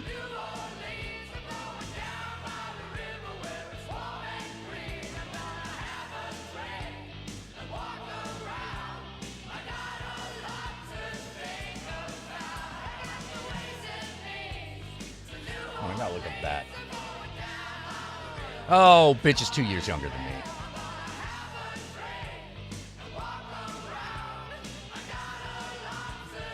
Yeah, The Bride will be your first movie. Okay, we'll see how that goes.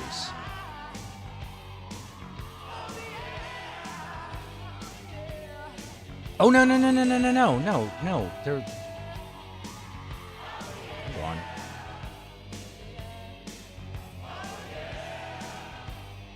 don't know. It'll be her second feature. It looks like, unless this is a short film.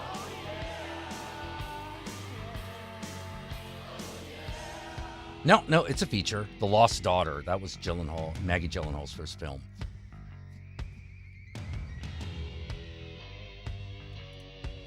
And she also directed the miniseries Homemade in 2020, which she has a short film.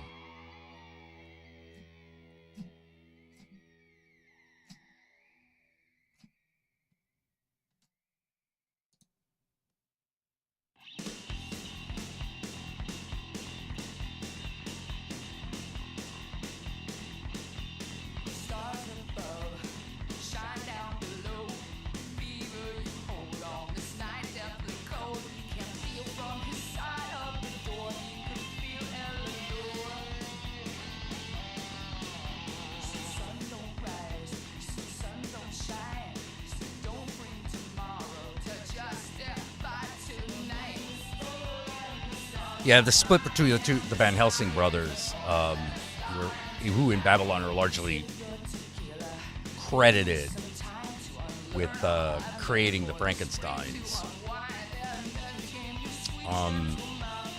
One was interested in using them as for military application, whereas the other one did so for aesthetic reasons.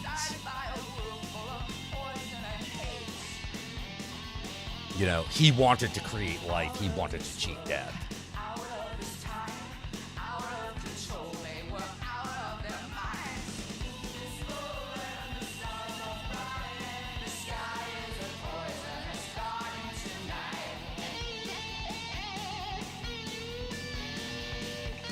I have not seen the Frankenstein Chronicles with Sean Bean.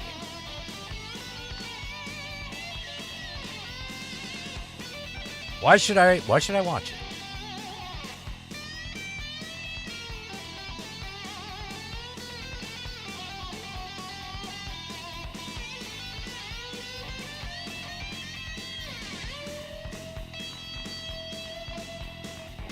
Oh, what's your indie film that you're working on, Zarian? So why combine the character of Van Helsing and Frankenstein?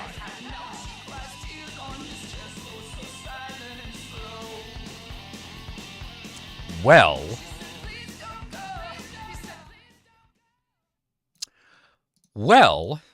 the reason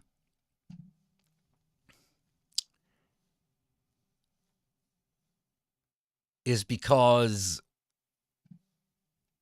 the character was inspired by a vampire LARP character that a friend played.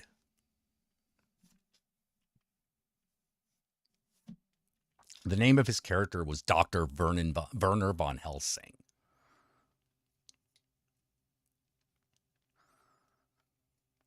Dr. Werner von Helsing was, in the original, in Vampire LARP, was a doctor of Romani descent who was put into the camps.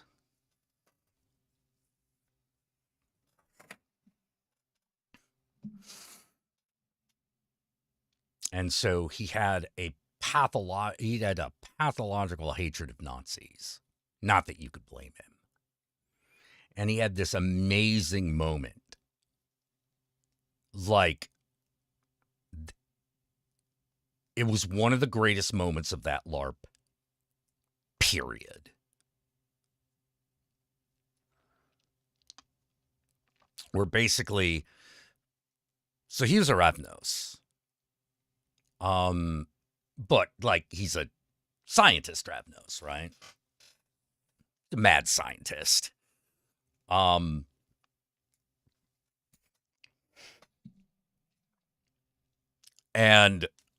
yeah, yeah. That was exactly it. That was exactly the joke.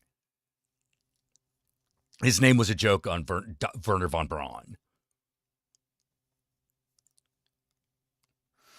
Yeah, and part of his history is that Werner von Helsing was actually like, he was scooped up during Operation Paperclip.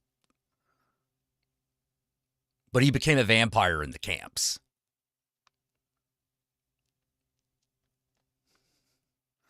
He became a vampire that in the camps and would like feed off of capos and Nazis. You know, which he eventually used his vampire abilities to escape. But like they put him in charge of doing a lot of the Nazi experimentation, and that drove him nuts. Like it drove him completely mad.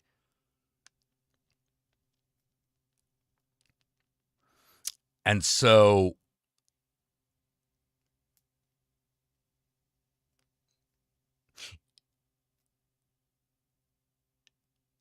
yeah, we haven't decided if they have anything to do with the hides yet. Flashman. So in the LARP, that was who Werner von Helsing was. And he had this amazing moment. Stopped the entire game in its tracks because everyone was just watching it. So the Prince of the City had like commissioned him to do a project. And he had been working on it. And he was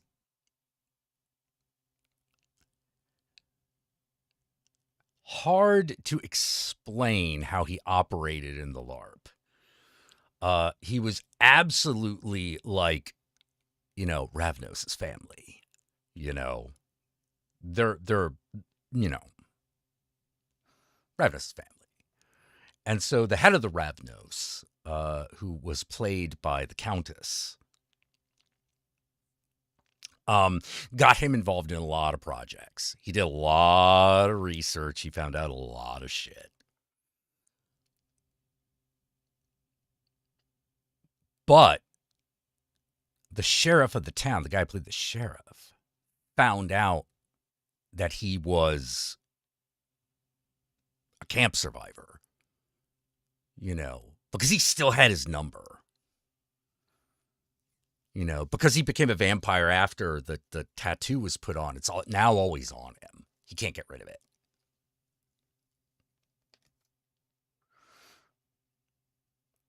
You know, you can't even use like you can't even laser it off. Like it's there forever.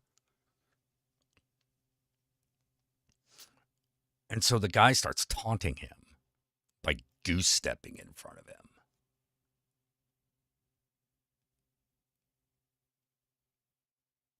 And so the Countess sees an opportunity to cause trouble.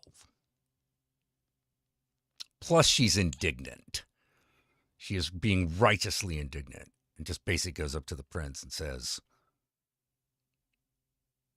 "You know what the sheriff is doing?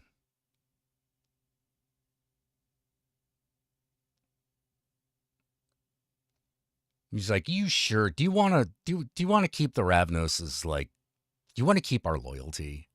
Do you want us to be on your side or not? You know, because there is this other side that we could help. You know, are you threatening me? No. You could find out." Now, the position of prince in the LARP was extremely tenuous. I myself was prince for about a week. They deposed me while I was on vacation, while the player was on vacation. I was like, look, don't do anything. If you're going to do anything, just wait till I get back. I will be back, like, you know, in a couple of weeks. Don't do anything. You know, it's only one game that you have to wait through because we played on like alternate Fridays. So we don't have to like, so just do me a favor, Game Masters. Don't do anything. No, they totally screwed me. Anyway, so the prince is like, okay, I guess I got to handle the situation. Otherwise, that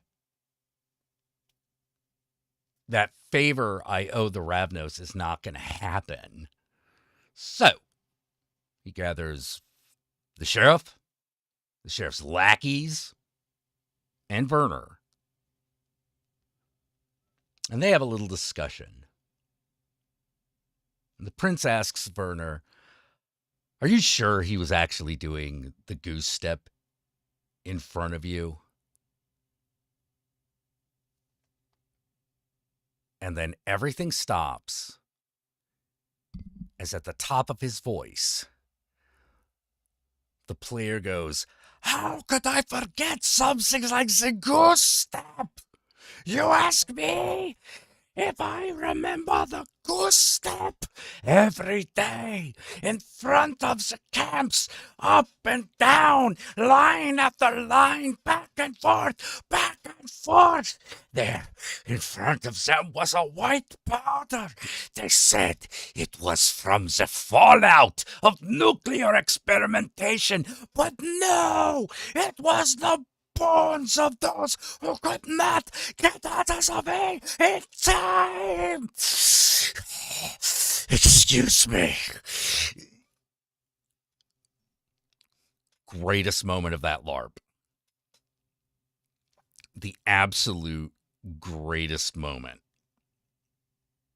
Nobody knew what to do. Everyone flipped out. It was beautiful. That friend eventually got heavily into robotics. Yeah, calm down, Brother Theodore. Oh no. Oh no. I wanted him to keep going.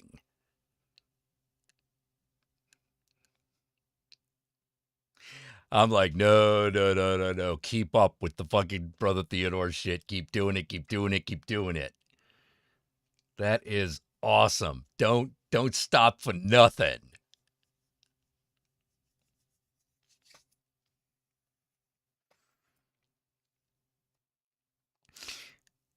So he got into robotics later, and I kept thinking it'd be kind of fun to envision him as the creator of the Frankensteins. So, since it is my book, I wrote that in.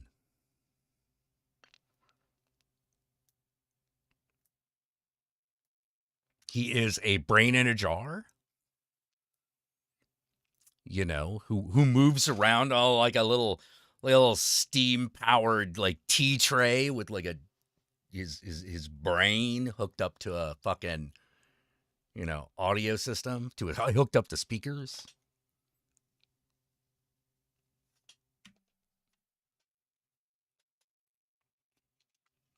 He lives deep in Babylon, and from there he continues to conduct his experiments.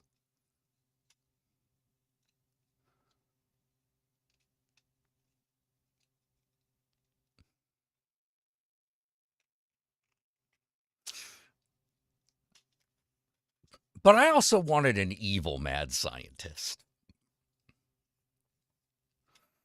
You know, like Werner isn't evil, he's just crazy. I wanted an evil one. I wanted one who was more like Werner von Braun.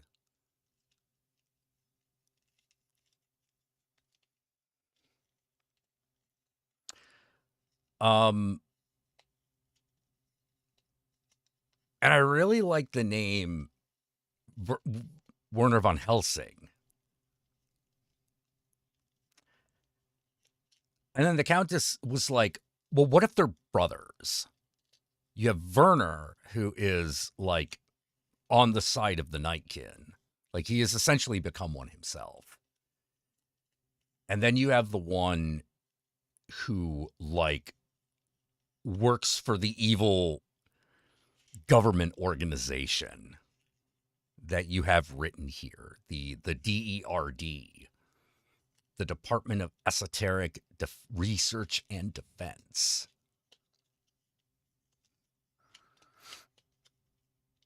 And I was like, So we have Werner von Helsing and Vernon von Helsing. And they became like twin brothers.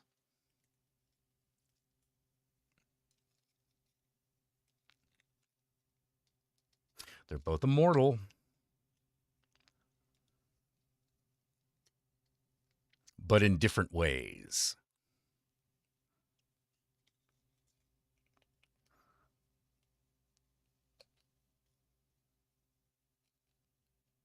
Yeah, we haven't decided if there actually is like a Dr. Jekyll.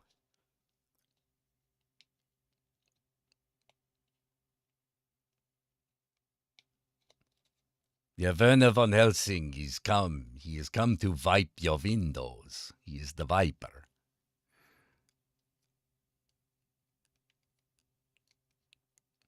One needs an assistant named Udo. Ooh, I should actually... No, Vernon, that should be what they look... That should be... Maybe that should be what they just look like. Or what they did look like. Like, they both look like Udo Kier. I mean, before one was just a brain in a jar. They look like Udo Kier.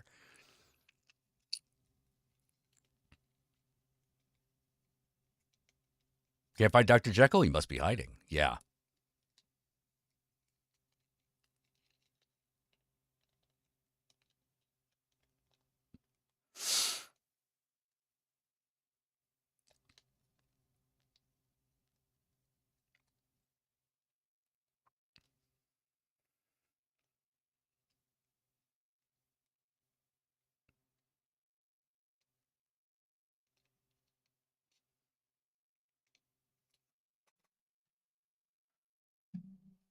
Yeah, and basically the idea is that, like, Dr. Frankenstein is, like, an amalgamation of these two.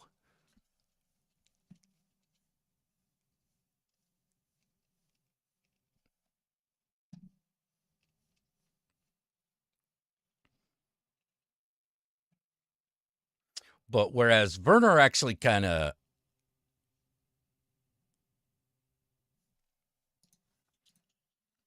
Where Werner kind of actually, like, has, like...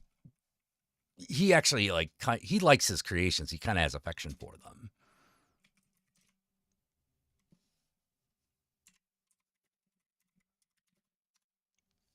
But it's a weird affection.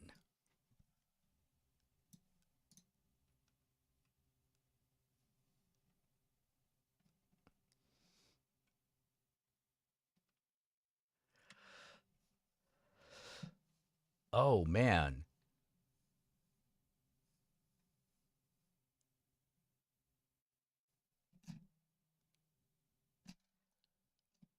A movie where Udo Kier possibly plays Adolf Hitler? I'm interested.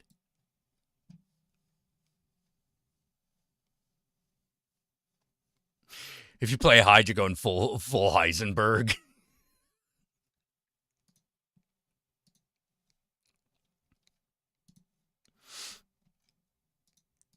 Yeah, we haven't figured out exactly how to make all that work, but we it's something we really want to do.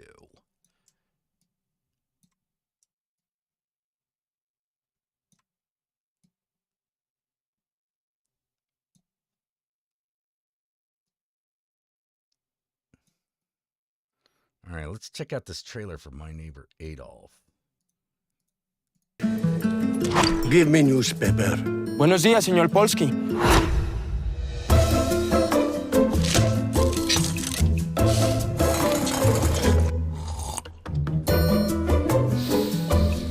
Black Roses.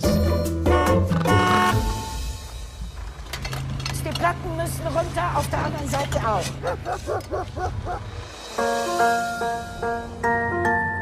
Mr. Polsky, why do you think your neighbor is Hitler?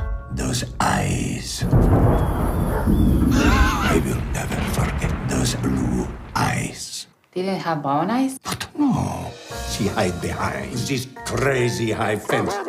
And he spared sunglasses indoor. Do you have a photo of your neighbor? But why I would have photo? It's him, I'm telling you. He's left-handed, amateur painter. Even has same dog. You know that dogs don't live that long, right? I am not idiot. I know it is not same dog.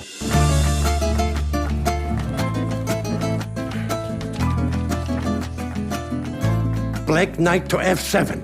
Checkmate. You have a board? That's plan.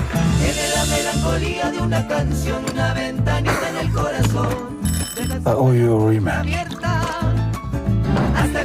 There is old Nazi safe in his bedroom. You've been to his bedroom? How do you find Frau Kaltenbrunner? What do you mean? Do you find her sexy? She has a nice behind. You are a good neighbor. Mr. Polsky, smile. Adolf Hitler killed himself. Soviet version. I mean, who can trust the commies?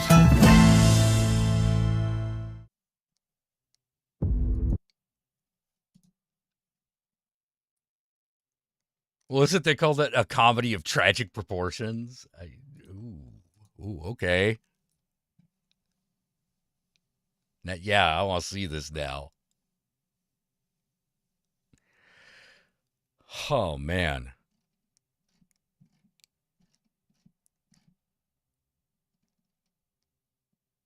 Yeah, let me go up a little bit in the chat.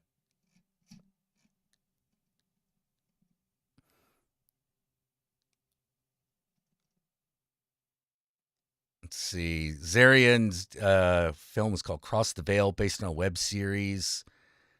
Led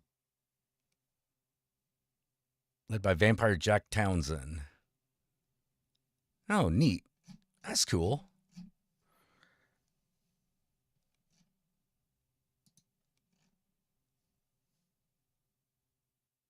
Yeah, old man Nazi hunting rear window looks interesting. Yeah, I gotta admit, I am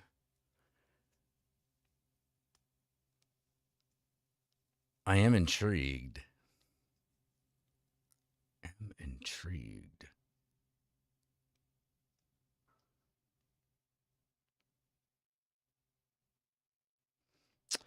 Oh, man. Well, I've been on for like 2 hours and 45 minutes. I should probably... I got some things I gotta... There's a concept trailer up. All right, let's check out this concept trailer. Let's do that before we...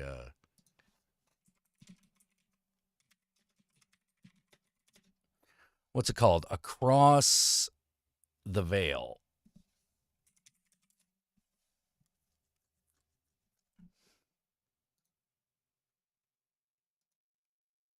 Whoa, hold on.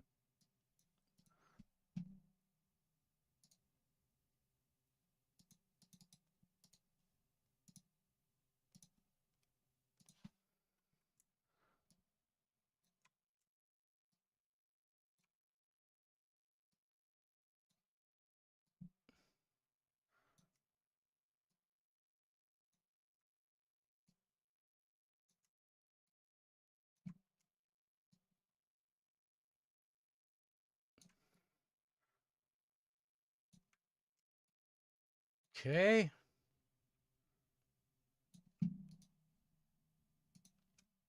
Let's check this before we head out.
monsters are real.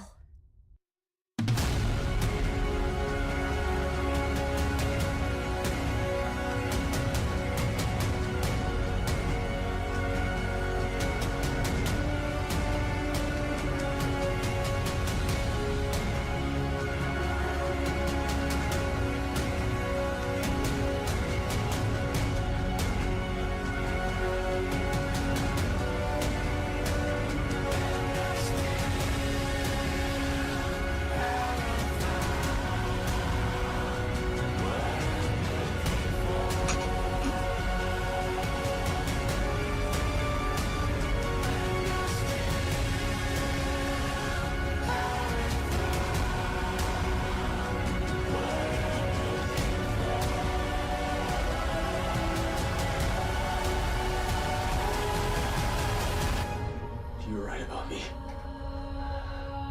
I'm no hero. I am a monster.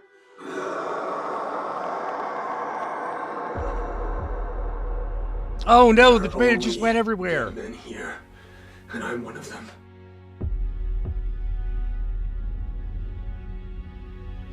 I didn't want to feel this again. You need to leave. You need to leave and never come back.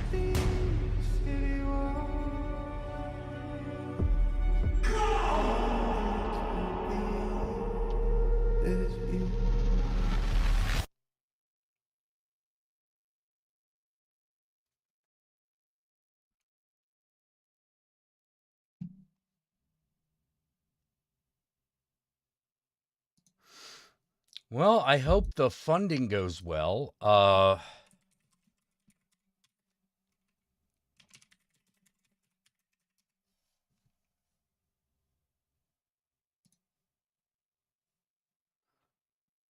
looks like it got funded, so yeah, is this the same? Yeah, this looks like almost the same trailer. Okay, well, I hope it goes well.